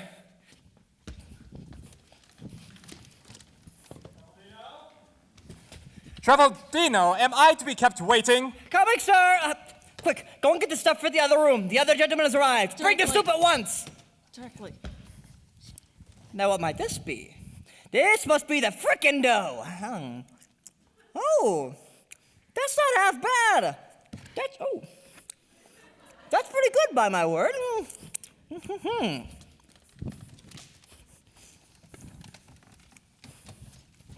No, this way. This way. Very good.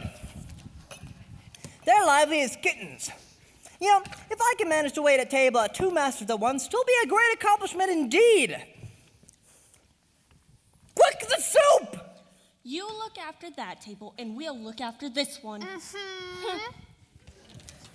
I'd like to look after both if I can, if I'm honest. I think I can, though. They're kind of slow. Quick! Go and get the stuff for the other room.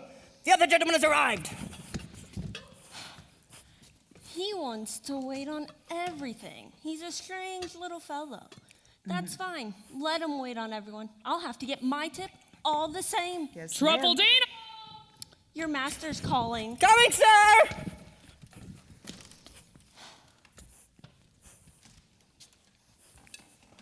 Another dish? Oh, give that to me. Truffledino! No, I'm taking this one. Give it to me. Can't you hear him calling for me?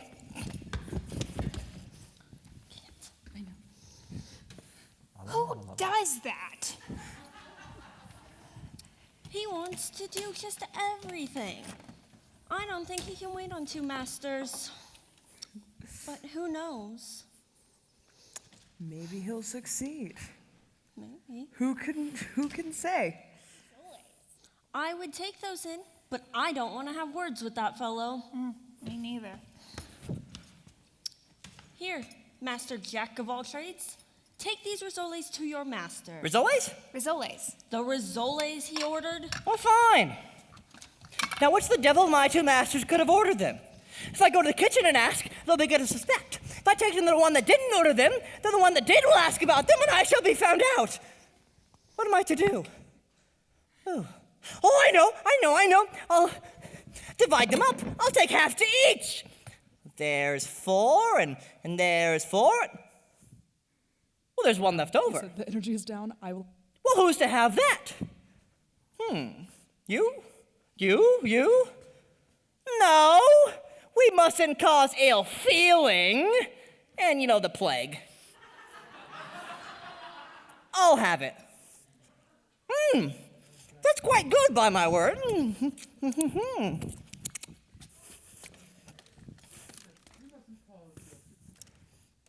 Well, Dino! Coming!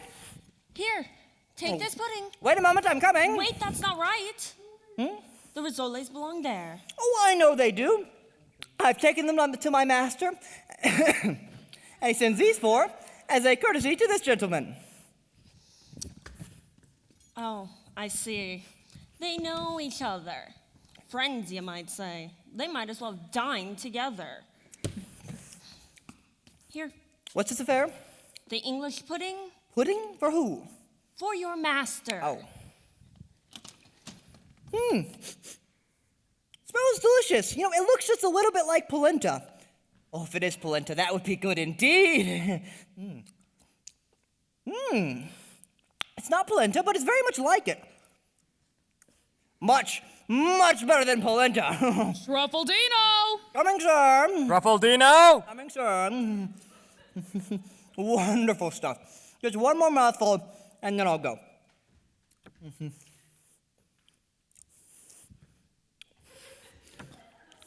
You come and wait on me. You come and wait on me. Truffledino! Coming, sir. Truffledino! Now, where the devil is he? Ooh!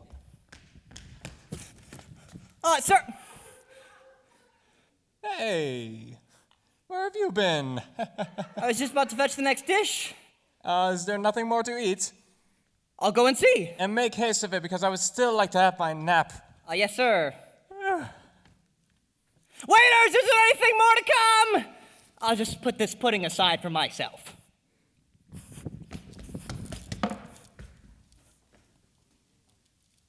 Do you mind? Sure.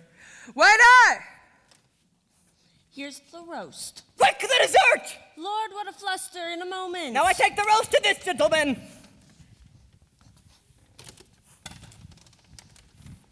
Here's the dessert. Where are you? Here.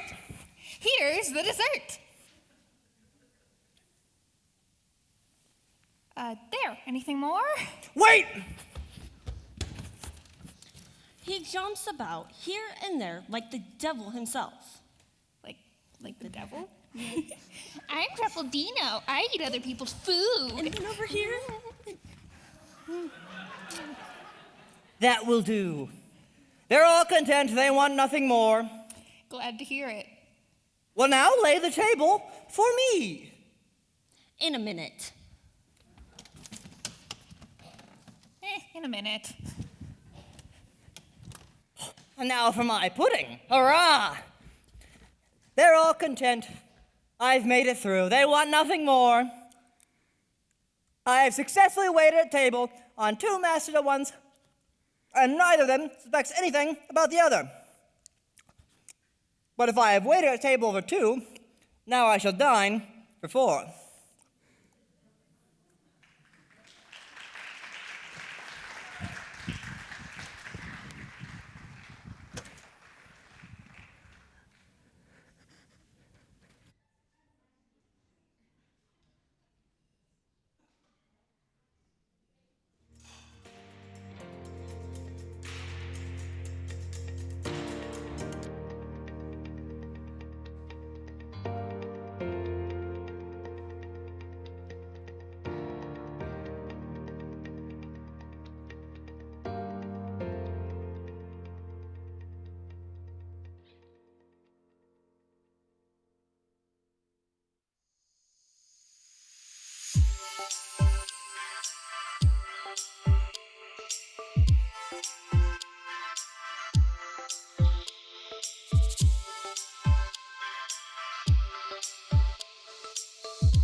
There you are. Took you long enough. Is intermission over? Mm-hmm. Oh, okay. You have one job. A street with Brigella's Inn. Go, we need to get the scene started. Go, go, go, go, go, go, go. I'm going. A very proper sort of young lady my mistress is to send me, all alone, to a tavern. A young girl like me. Waiting on a woman in love is sad business. This young woman does 1,000 crazy things, and what I cannot understand is this. Is if she is so in love with Sir Silvio as to disembowel herself for him, why does she send letters to another gentleman? One for summer and one for winter, I suppose. Ooh. Well, there it is. I don't like to go into that tavern. I'll call. Somebody will answer. Hey there! Anybody home? Here, let me try. Waiter! I still don't. Oh.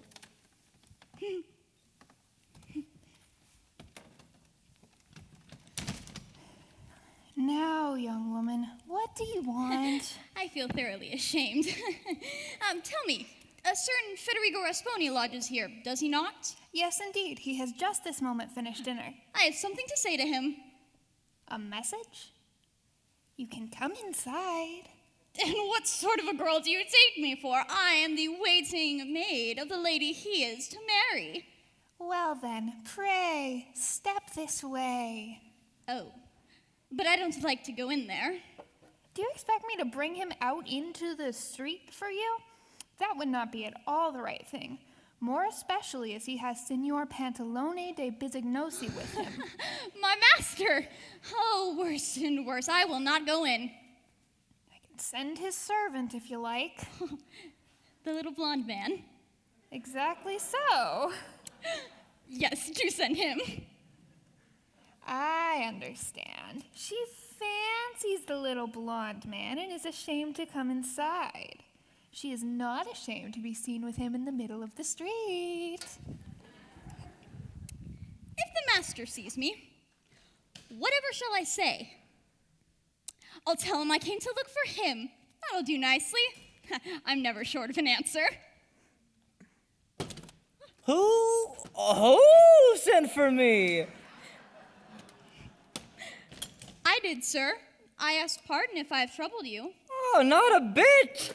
I'm here to receive your commands. I fear I must have taken you from your dinner. I was having dinner, but I can go back to it. I'm truly sorry. Oh, not a bit. To be honest, I've had my belly full, and your bright eyes are just the thing I need to digest it. Very gallant. I'll just set down this bottle, and then I'll be with you, my dear. He called me my dear. My mistress sends this letter to Signor Federico Rasponi. I don't like to go into the tavern, so I thought I might put you to the trouble. I will take it with pleasure. But first you must know I have a message for you. From whom? From a very honest man. Tell me, are you acquainted with one Treveldin Baratuccio? I think I have heard him spoken of, but I'm not sure. It must be himself. He's a good-looking man. Short. Thick-set, with plenty of wit to his talk. Understands butlering, too. I don't know him from Adam. Yes, you do. And what's more, he's in love with you. You're making fun of me. And if only he could have some assurance that his affections were returned, he would make himself known. Well, sir, if I were to see him and he took my fancy, might possibly be that I should return his affection. Shall I show him to you? I should like to see him. Oh, just a moment. 'Tis not he. Give him a second. Oh. Wow, bravo. What a fabulous man, right? Wow. I do not understand this play acting. Did you see him? See whom? Well, the man who's in love with your beauty. Why, I saw no one but you. Well, It is you then who profess to be in love with me? it is. Why did you not say so before? Because I'm rather shy. You would make a stone fall in love with him. Oh, well, and what do you say? Oh, I say. Come, tell me! Oh, I'm rather shy too. Then if we were joined up, 'twould be a marriage of two people who are rather shy. I must say, you are just my fancy. Are you a maid? Need you ask? I suppose that means certainly not. On the contrary, I mean, certainly I am. Oh, I'm a bachelor, too. I could have been married 50 times, but I never found the man I truly fancied. Any hope for me? Well, to tell you the truth, really, I must say there's some. No, I won't say another word. If somebody wanted to marry you, what would they have to do? Well, I had neither father nor mother. He would have to ask my master or my mistress. And if I talk to them, what would they say? They will say that if I am content. And what will you say? I will say that if they are content. Oh, then that will too- work. We'll all be content. Give me the letter, and when I bring you back the answer, we will have a talk. Here's the letter. Do you know what's in it? No, if you only knew how curious I was to know. Hope it's not a disdainful letter. I shall have my face spoiled. Who knows? Can't be a love letter. I don't want to get into any more trouble. If I don't know what's in it, I'm not going to take it. Fine. We could open it. Oh, how are we to seal it again? Oh, leave it to me. Sealing letters is just my specialty. I have a secret way to mend it. No one will ever know. Ha! That's funny. Let us open it then. Can you read? Oh. A little, but you can read quite well, I'm sure. Oh, yes. I, too, can read just a little bit. Let us hear. We must open it cleanly. What have you done? Nothing. I have a secret way to mend it. Here it is. Open. Quick, read it. You read it. You will know your lady's handwriting better than I do. Really, I can't make out a word. Nor I neither. What was the point of opening it then? Well, wait. I can make out some of it. I know some of the letters too. Well, let us take it one by one, shall we? Okay. Isn't that an M? No. An R? No, yeah, it's an R. Give it. Between R and M, there is very little difference. Re. Re. Quite. It is an M. Me. Oh! Mio! No, it's not Mio, it's Mia! What are you talking about? There's the hook. Yeah, and that little hook proves it Mia, Mamma Mia. Here I go again. No. What are you doing here? Nothing, sir. I came to look for you. And what do you want with me? The mistress wants you, sir. What is that paper? Nothing, just a bit of paper. Let me see.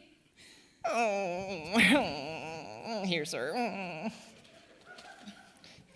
This letter is addressed to me. Will you open all my letters? I know nothing about it, sir. Look, Senor Pantalone, here is a letter from Senora Clarice in which she tells me of Silvio's insane jealousy, and this rascal has the impudence to open it. And you helped him to do so. I know nothing about this, sir. Who opened this letter? Well, not I. Nor I. Well, who brought it? Truffletino brought it to his master. The Sparrowdina brought the Truffletino. Sneak, I don't like you anymore. You meddlesome little hussy. I have a mind to smack your face. Boo! Boo! Not cool. Not cool. I have never had my face smacked by any man before. I'm surprised at you. Is that the way you answer me? You won't catch me. You're too rheumatic. You can't run. I'll show you.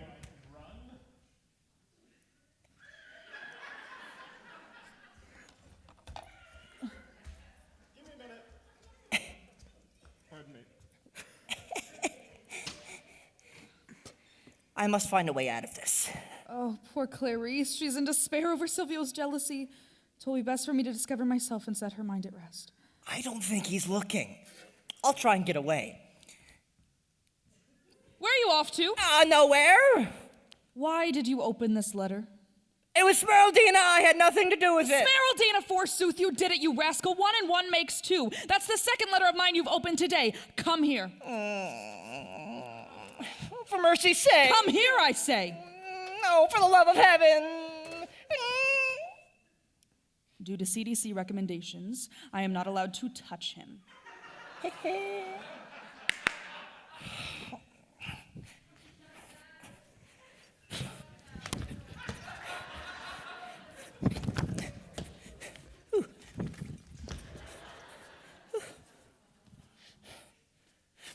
Oh, I must be going mad.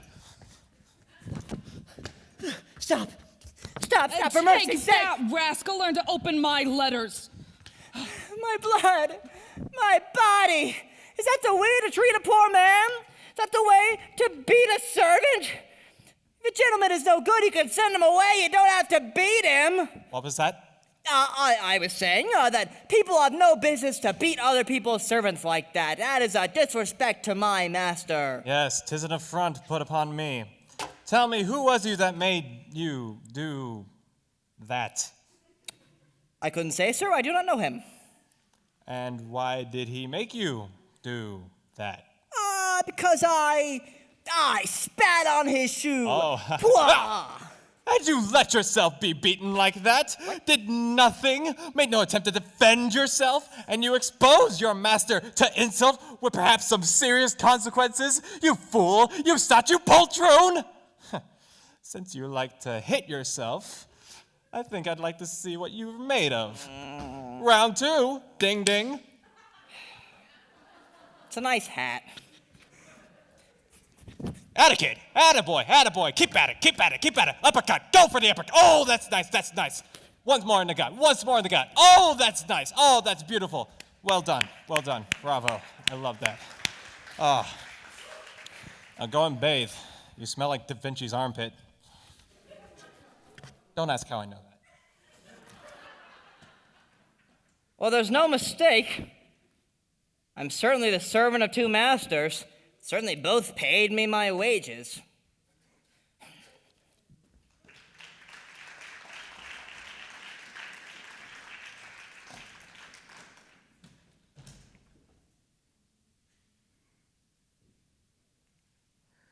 A room in Brigella's Inn. Why are you hiding behind the sign? You grumpy again? Just, man, cheer up, dude. That's all I can say.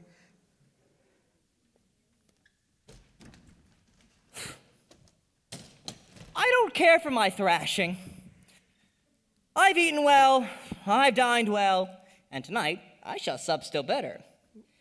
And as long as I can serve 2 masters, is this at least that I draw double wages? And now what's to be done? Master number 1 is out of doors. Master number 2 is fast asleep. Oh. Why, it's just a perfect moment to give these clothes an airing. Take them out of the trunks and see what needs doing. This room will do nicely. Now I'll just take the trunks out and make a proper job of it. I must have some help. Do you mind? Sure. Waiter! What do you want? I want you to lend a hand to bring some trunks out of those rooms. Give the clothes an airing. You go help him. You help him. Ready? Really? Okay. Okay, come along. I might give you a bit of what my master gave me. He looks like a rare good servant, quick, ready, and most attentive. But I'll warrant he has his faults somewhere. I've been a servant myself, and I know the ropes. Nobody does anything just for love. Whatever they do, either they are robbing their masters or they are throwing dust in their eyes. Okay, come along. Put it down right over there. Right there. What is that? I put it down. Okay. Just like that. Okay. Now for the next one. Okay. Now, come along, but quietly, for my master is asleep. Hush!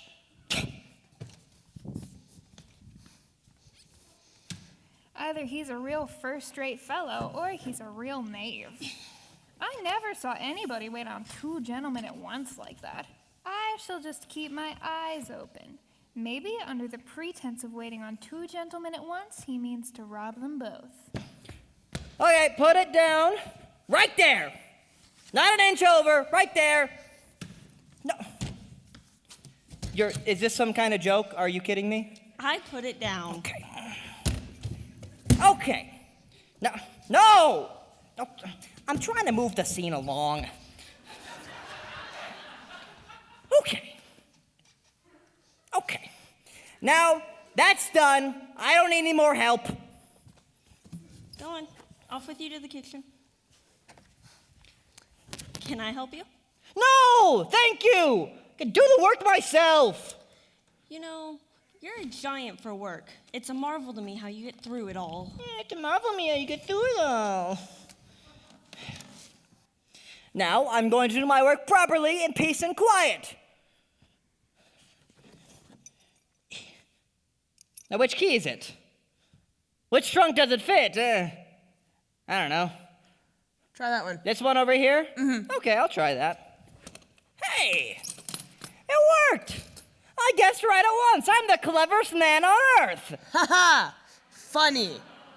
And this other will open the other trunk. Now they are both open. Time to take it all out. It's kind of a lot. So I said I was going to do it all myself, but do you mind helping? Sure. I need to stretch my legs anyway. I've been sitting for an hour and a half. Oh, this is a lot. Little help? No, not. Oh, hello. He's different.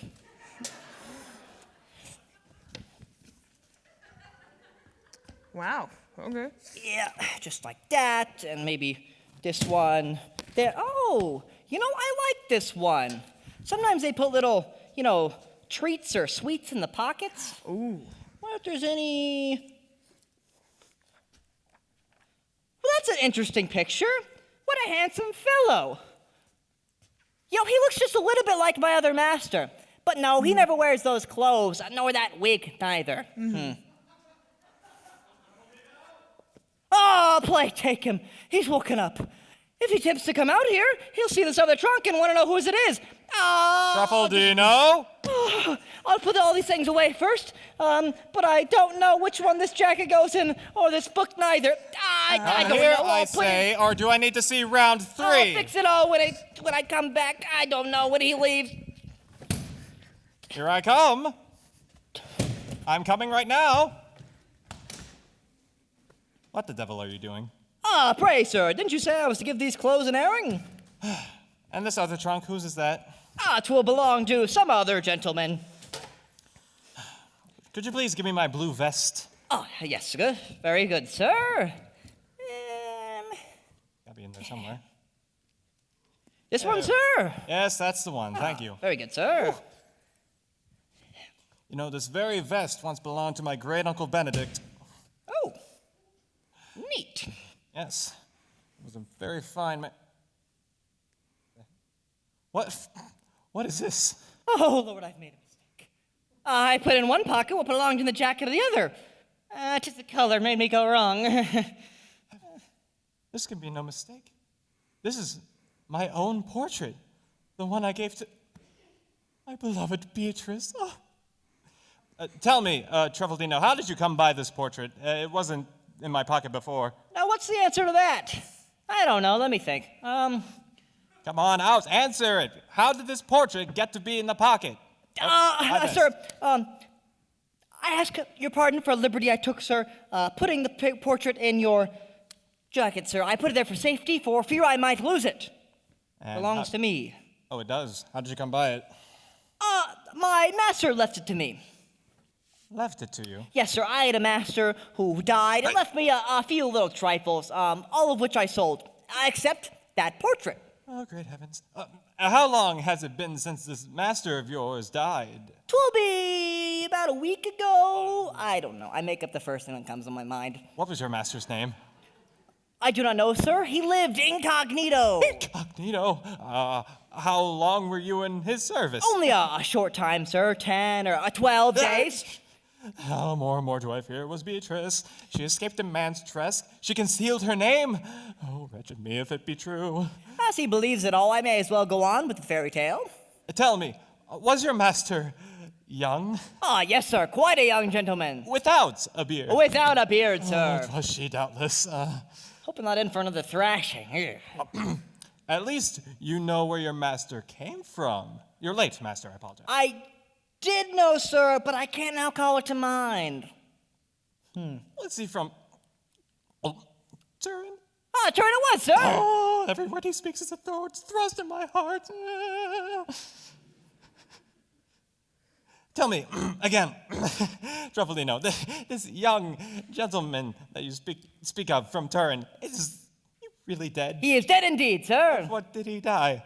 Oh, he met with an accident, and that was the end of him. That seems to be the best way out. Where was he buried? Wasn't ready for that one. He wasn't buried, sir. Ooh. What? No, sir. Another servant from the same place got permission to have him put into a coffin and sent home. And was it, by any chance, the same servant who got you to fetch his letters from, the post guy? No, sir, it was Pascal! No! It was Beatrice! Beatrice is dead! Oh, unhappy Beatrice! The discomfort of the journey and the torments of the heart must have killed her! Oh, I can no longer stand the agony of my grief! The stupid door! Wow. The portrait has touched him in the gut. He must have known the gentleman. Well, I better take the trunks back to the rooms or I shall be in more of the same trouble. Oh, dear, here comes my other master. I assure you, Signor Pantalone, that last consignment of mirrors and wax candles has been put down twice over. Well, maybe my young men have just made a mistake. We can go through the books again and see where things lie. I too have a list copied from my own books. We'll compare them. Perhaps that may decide the point either in your favor or mine. Truffaldino? Yes, sir? Have you the key of my trunk? I have, sir. Why have you brought my trunk in here? I was about to air the clothes, sir. Have you aired them? I have, sir. Open the trunk and get... Whose is that other trunk? Oh, that belongs to some other gentleman who's just arrived. Give me the memorandum book, which you will find there. Very good, sir. Lord help me this time. And as I say, there may have been a mistake, but if there is, you won't have to pay. We may find that all is in order. We shall see. Is this the book, sir? Expect so. No, this is not... Whose is this book? Oh, I've made a mistake. These are 2 letters which I wrote to Florindo. Alas, these notes, these accounts belong to him. I tremble, I'm in a cold sweat, I know not where I am. What ails you, Signor Federigo? Are you unwell? 'Tis nothing. Truffaldino, how did this book come to be in my trunk? It is not mine. I hardly know. Come out with it, tell me the truth. Sir, I ask your pardon for the liberty I took, sir. Putting the book into your trunk, it belongs to me, and I put it there for safety. That was a good enough story for the other gentleman. I'm sure it'll work for this one. The book is your own, you say, and yet you gave it to me instead of mine without noticing. He's much too clever. I tell you, sir, I've only had the book a very short time, so I didn't recognize it at once. How came you by this book? I was in service with a gentleman at Venice, and he died. Left the book to me. How long ago? I don't know, sir, 10 or 12 days. How can that be when I met you at Verona? I just left on account of my poor master's death. Alas for me. Your master, was his name Florindo? Yes, sir, it was. Florindo. Family name Aretusi? Yes, Aretusi. And you are sure he is dead? As sure as I stand here. Of what did he die? Where was he buried? He tumbled into the canal and drowned and was never seen again. Ooh! Oh, wretched that I am! Florindo is dead, my beloved is dead, my one and only hope is dead. All is lost. Love's stratagems are fruitless. I leave my home, I leave my relatives, I dress as a man, I confront danger, I hazard my life all for Florindo. And Florindo is dead. Unhappy Beatrice, was the loss of my brother so little to me that fate must make me lose my lover as well? Oh, grief overwhelms me. I can no longer bear the light of day. My adored one, my beloved, I will follow you to the tomb. Truffaldino. Signor Pantalone. A woman! A female! Most extraordinary. Who'd have thought it? I'm struck all of a heap. You might knock me down with a feather. Well, I'm gonna go straight home and tell my daughter. You know, it seems I'm not the servant of two masters, but of a master and a mistress.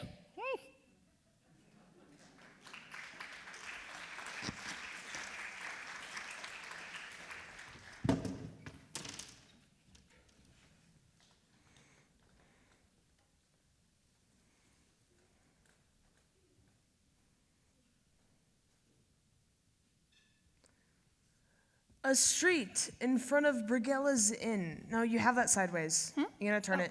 Oh, okay. Yep, there we go. Good job. Pick up the pace a little bit. I'm going.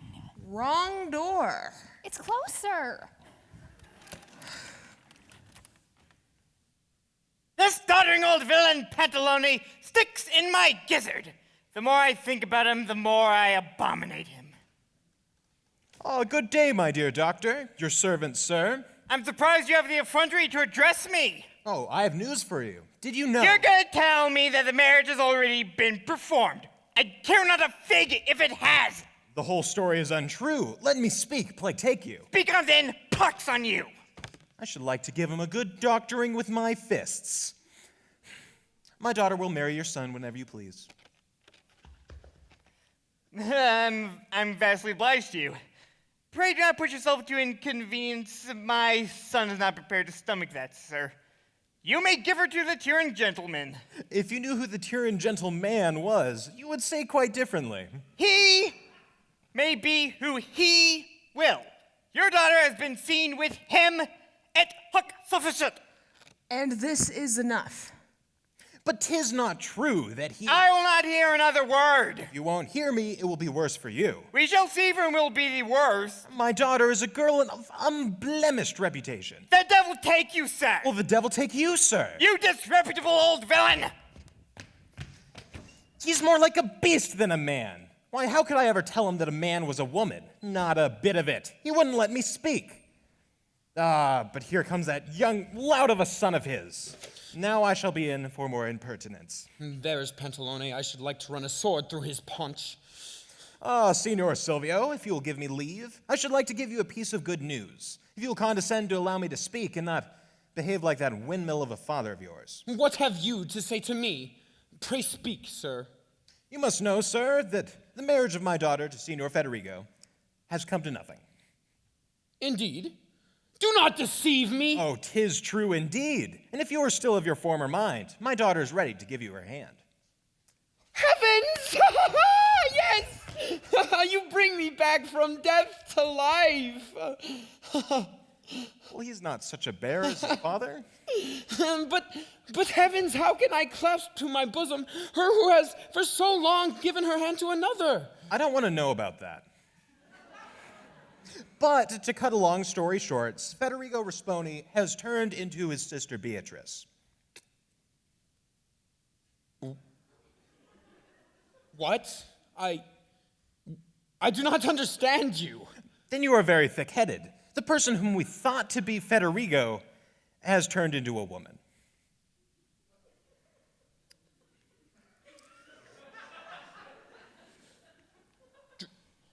Dressed as a man. Dressed as a man. Ah, at last I understand. It's about time you did. It's getting a little awkward. So how did it happen, this thing? Well, let us go to my house. My daughter knows nothing of it, and I need only tell the story once to satisfy you both. I will come, sir, and I most humbly beg for your forgiveness for having allowed myself to be transported by my passions and for nearly killing you and chopping you up and almost feeding you to the dogs. Oh, that's okay. I'm a dog person. 'Twas a mere nothing. I do appreciate your feelings, though, and I know what love is. Now, my dear boy, come along with me. Who is happier than I? What heart could be more content? Woohoo, Clarice!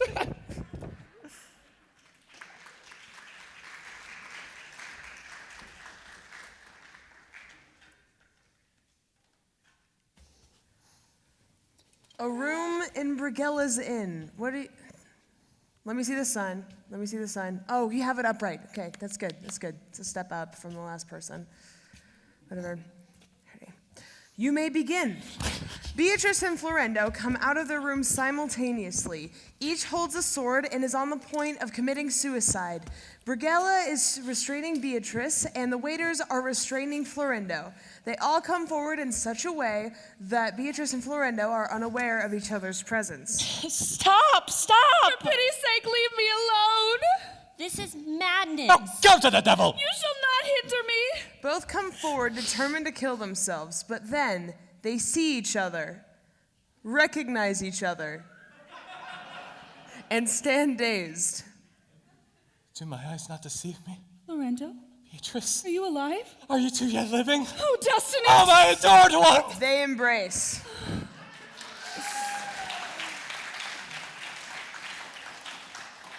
You had better mop up the blood. We don't want a mess here.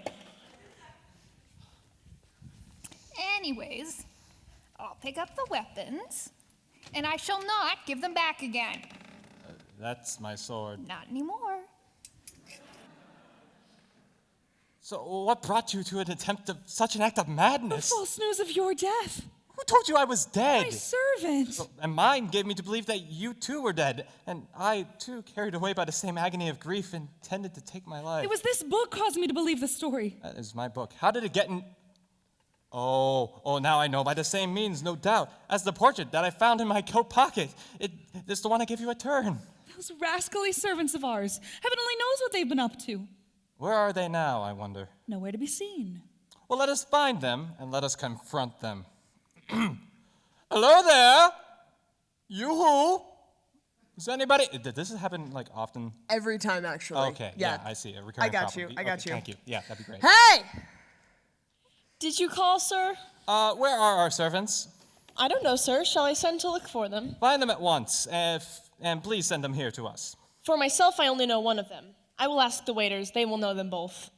I congratulate you, sir and madam, on having made such a satisfactory end of yourselves. If you want to get yourselves buried, you should try some other establishment. That's more than we can undertake. Your servant, madam and sir. Then you too were lodged at this inn. I arrived this morning. I too this morning. Yeah, we never saw each other. Fate has been pleased to torment us a little. Tell me, your brother, Federico, is he dead? Have you any doubt? He died on the spot. I was told he was alive and here in Venice. It was I who traveled in his name and in his clothes to follow. Me. Yes, I know. I read it in a letter from your servant in turn. How came it into your hands? Well, my servant gave it to me by mistake, and seeing as it was addressed to you, I couldn't help but open it. I suppose a lover's curiosity is always legitimate. But where are these servants of our... Oh, here comes one now. He looks like the worst knave of the two. I don't think you're far wrong. Come here, don't be frightened. He shall do you no harm. I still remember the thrashing. We have found this one. If we can find the other, we will bring him. Yes, we must have them both here together. Do you know the other? Not I. We'll ask in the kitchen. Someone there will know him. If he had been there, I should have known him too. Come now, Truffaldino. Tell us what happened about the whole changing of the portrait and the book and why you and that other rascal conspired to take it. Pray, sir, a word with you in private. I'll be with you directly, madam. You must know, sir, I am not to blame for anything that has happened here. It is all the fault of Pascal, the servant of that lady there. He mixed up the things and put into one trunk what belonged in the other. The poor man begged and pleaded with me to take the blame. So I am a kind-hearted man who would let himself be drawn and quartered for his friends. So I made up the story about all the master who had died and left me the picture and put in the. Now I've told you the whole truth, sir, as an honest and faithful servant. It's a very long story he's telling. Interested to know what the mystery's about. Then this man who got you to fetch that letter, he's the servant of Signora Beatrice. Yes, sir, that was Pascal. Then why did you deter me from a fact that I so urgently desired to know? He begged me not to tell anyone, sir. Who? Pascal. Why didn't you obey your master? For the love of Pascal. You and Pascal deserve a sound thrashing together. Well, in that case, I should probably get both. Have you not yet finished this long cross-examination? Yes, this fellow has been telling me that he... Heavens, sir, do not mention Pascal! I'd rather you told the lady it was me. You can beat me if you like, or But don't let any trouble come to Pascal. Are you so devoted a friend to Pascal? I love him as if he were my own self. Now, I'm going to the lady, and I'm going to tell her it was all my fault. She may scold me as she pleases, but do not mention it was Pascal. Well, he's certainly a very loyal and affectionate character. Here I am, madam. What is all this long story you've been telling Senor Florendo? You must know, madam, I am not to blame for anything that has happened. This gentleman has a servant called Pascal. It was he. He's the most arrant naughty in the world. As a poor man, was afraid his master would send him away because he mixed up all the things. So I made up the story about, the book and the master who had died and drowned, and all the rest of it. Just now I've been telling Signor Florindo that I was the cause of it. But why accuse yourself of faults which you never committed? Well, madam, 'tis all for the love I bear Pascal. This is a very long business. Dear madam, I beg you, don't get him into any trouble. Whom? Pascal. You and Pascal are a pretty pair of rascals. I fear I'm the only one. Come, that's enough. Senora Beatrice, our servants certainly deserve to be punished. But in consideration of our own great happiness, we surely may forgive what is past. True, but your servant... For heaven, do not mention Pascal. Well, I must go and call upon Senor Pantalone de Bisonucci. Will you accompany me? I will do so with pleasure, but I have to wait here and see my banker. I will come later if you are in haste. I am. I must go at once. I shall expect you at Senor Pantalone's and shall stay there till you come. I don't know where he lives. Oh, I know, sir. I'll show you the way. Very well. And now I must go to my room and tidy myself up. Madam, I'll be with you in just a moment. Dear Florendo, what torments have I not endured for the love of you? Mine have been no less. Sir, Pascal is not here, and Senora Beatrice has no one to help her dress. Will you give me leave to help her instead of Pascal? Yes, by all means. Wait upon her with diligence. I am delighted. For invention, for promptness, and for intrigue, I would challenge the Attorney General. What strange things have happened in the course of this one day? Tears, lamentations, and anguish, and then at last consolation and happiness. From tears to laughter is a happy step, of course, which makes us forget our agonies. But when we pass from pleasure to pain, the change is even yet more acutely perceptible. Here I am. Have I not been quick? Well, when will you change these clothes? Do I not look well in them? Well, I long to see you in a woman's dress. Your beauties ought not to be completely disguised. Well, I shall expect you at Senor Pantalone's. Make Truffaldino show you the way. I must wait for the banker. If he does not come soon, another time will do. Show me your love and your anxiety to attend me. Do you wish me to stay and wait upon this gentleman? Yes, you will show him the way to Senor Pantalone's. Yes, certainly, madam, as Pascal is not here. Wait upon him. I shall be pleased indeed. Oh, I love him more than my very self. The fellow's nowhere to be seen. His master wants to dress, and he goes out on his own. He's nowhere to be found. Of whom are you speaking? Of Pascal. Oh, of course, yeah. I love him. He's a good friend of mine. But, he's a lazy dog. No, but I am a servant worth two. Ha ha. That's funny. What's so funny? I don't... Oh, you'll see. All right, then. Will you come and dress my wig? The banker will be here any second. Please, Your Honor. I hear Your Honor has to go to Senor Pantalone's. Yes, what then? I want to ask a favor of you. You deserve it after all you've done today. If there has been any trouble, 'tis all the fault of Pascal. Where is this accursed Pascal? Cannot one see him? Well, he'll come, the knave. But, sir, this favor. You see, I'm in love, sir. You're in love? Yes, sir, and my young woman is the maidservant to Senor Pantalone's. And it'd be very kind if Your Honor would... How do I come into it? I wouldn't say, sir, that you come into it, but I, being your servant, you might say a word to me for Senor Pantalone. Well, first, we have to see whether the girl wants you. No, the girl wants me, no mistake. All right. All I want is a word to Senor Pantalone of your good charity. Certainly, I will speak for you. But how can you keep a wife? I shall do what I can. I will ask for help from Pascal.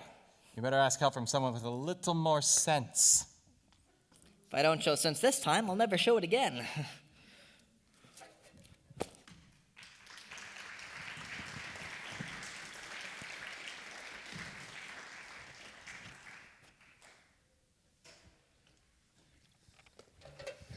A room in the house of Pantalone. What are you doing?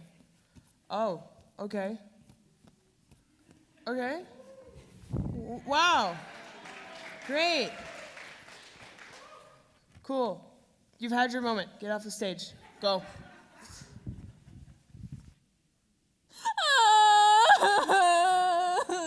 Clarice, pull yourself together. You see that Senor Silvio has repented, and he asks for your forgiveness. If he acted foolishly, it was all out of love for you. I have forgiven him, and you should do the same. Measure my agony by your own, Senora Clarice, and rest assured that I most truly love you, since 'twas the fear of losing you that rendered me distracted. Heaven desires our happiness. Do not be ungrateful for the blessings of Providence. Do not let the idea of revenge spoil the most wonderful day of your life. I join my prayers to those of my son. Senor Clarice, my dear daughter-in-law, have pity on the poor young man. He nearly went out of his mind. Come, dear madam, what would you? Men are all cruel to us.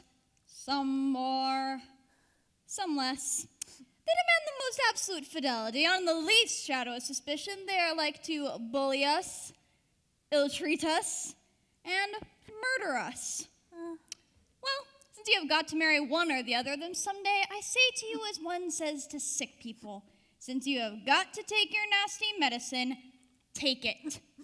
There, do you hear that? Smeraldina calls matrimony medicine. You must not think of it as a poison. You must try and cheer her up. Certainly, 'tis not poison, not even nasty medicine. The marriage is a lollipop, a jujube, a lozenge. But, dear Clarice, won't you say a word? I know I deserve to be punished by you, but of your mercy, punish me with your harsh words rather than with silence. Behold me at your feet. Have mercy on me. Cruel. Oh, you heard that little sigh? I'm told that's a good sign. Strike while the iron is hot. Sigh is like lightning. It promises rainfall. If I could think that you desired my blood to avenge my supposed cruelty, I'd give it to you with all my heart, but oh God, instead of the blood in my veins, accept that which gushes from my eyes. Bravo, bravo, well said. Capital, capital. Cruel. Done to a turn. Here, come up with you. He raises Silvio and takes him by the hand. Stand over there. He takes Clarice's hand. You too, madam. Now join your hands together and make peace. No more tears, be happy. No more nonsense. May heaven bless you both. There, 'tis done. 'Tis done. 'Tis done. Oh, Senora Clarice, for pity's sake. Ungrateful. Dearest. Inhuman. Beloved. Monster. Angel. Going. By heavens, forgive me. I forgive you. God.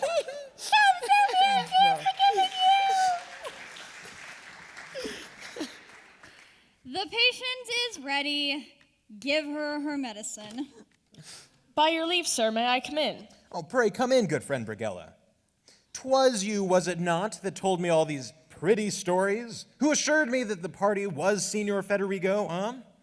My dear sir, who would have not been deceived? They were twin brother and sister, as like as two peas. In those clothes, I would have wagered my head that it was he. Enough, that's all done with. So what's this news? Senora Beatrice is here and desires to pay her respects. Well, let her come in. She is most welcome. Poor Senora Beatrice. I'm happy to think that her troubles are over. You are sorry for her? I am indeed. And for me? Oh, cruel. Oh, you hear those loving words? My son has a way with him. My daughter, poor dear child. She has a wonderful heart. Yes, they will, both of them, do their duty by each other. Ladies and gentlemen, I come to ask your pardon and forgiveness that you should on my account have been put to inconvenience. No, my dear, come to me. They embrace. How now? What? May she not even embrace a woman? It is those clothes again. Well, Senora Beatrice, I must say, for a young woman of your age, you have a wonderful courage. Too much spirit, madame. Love makes one do great things. You found your young gentleman at last, so I hear. Yes, heaven has made us happy. A nice reputation you've made yourself. Sir, you have no business with my affairs. Sir, I beg you, just let everyone do as they please. Now that I do not be so put out about it. Now that I'm happy, I want the whole world to be happy too. Let everyone be happy. Is anyone else going to get married? Let them all get married. What about me, sir? Oh, you there? Whom are you going to marry? Why, the first man that comes along, sir. Anyone? My respects to the company. Where is Senor Florindo? Always here. I would like to come in by your leave. Senor Pantalone, will you give Senor Florindo leave? Is that your young gentleman? He's going to marry me. I'd be delighted to meet him. Show him in. Young woman, my respects to you. Pleased to see you. We love a talk. What about? Are you willing? Why not? We'll have a talk. Madam, with the company's leave, I would like a favor of you. What is it? Well, I too am a young girl that would like to settle myself. Now, there's a servant of Senor Beatrice who would like to marry me. Now, if you would say a kind word and allow him to take me to wife, I would be the happiest girl in the world. Dear Smeraldina, with all the pleasure in life, as soon as I can speak freely to Beatrice, I will certainly do so. What's all this whispering about? Nothing, Dad. She had something to say to me. May I not know? How inquisitive they all are. And then they talk about us women. That's what I've been saying this whole time.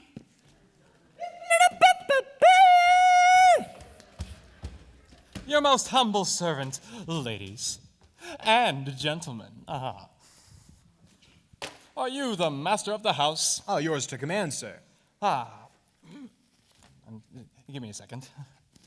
Here we are. Allow me, sir, to have the honor of waiting upon you this evening. I present myself by the command of the Senora Beatrice, whose adventures will be known to you and mine too. Well, I am happy to know you, sir. Senor Beatrice is to be my wife, and if you will not disdain to do us the honor, I hope you will give away the bride. Oh, whatever has to be done, let it be done at once. Give her your hand. Senor Beatrice, I am willing. Here is my hand, Senor Florindo. They don't want pressing. Afterwards, we can settle up our accounts.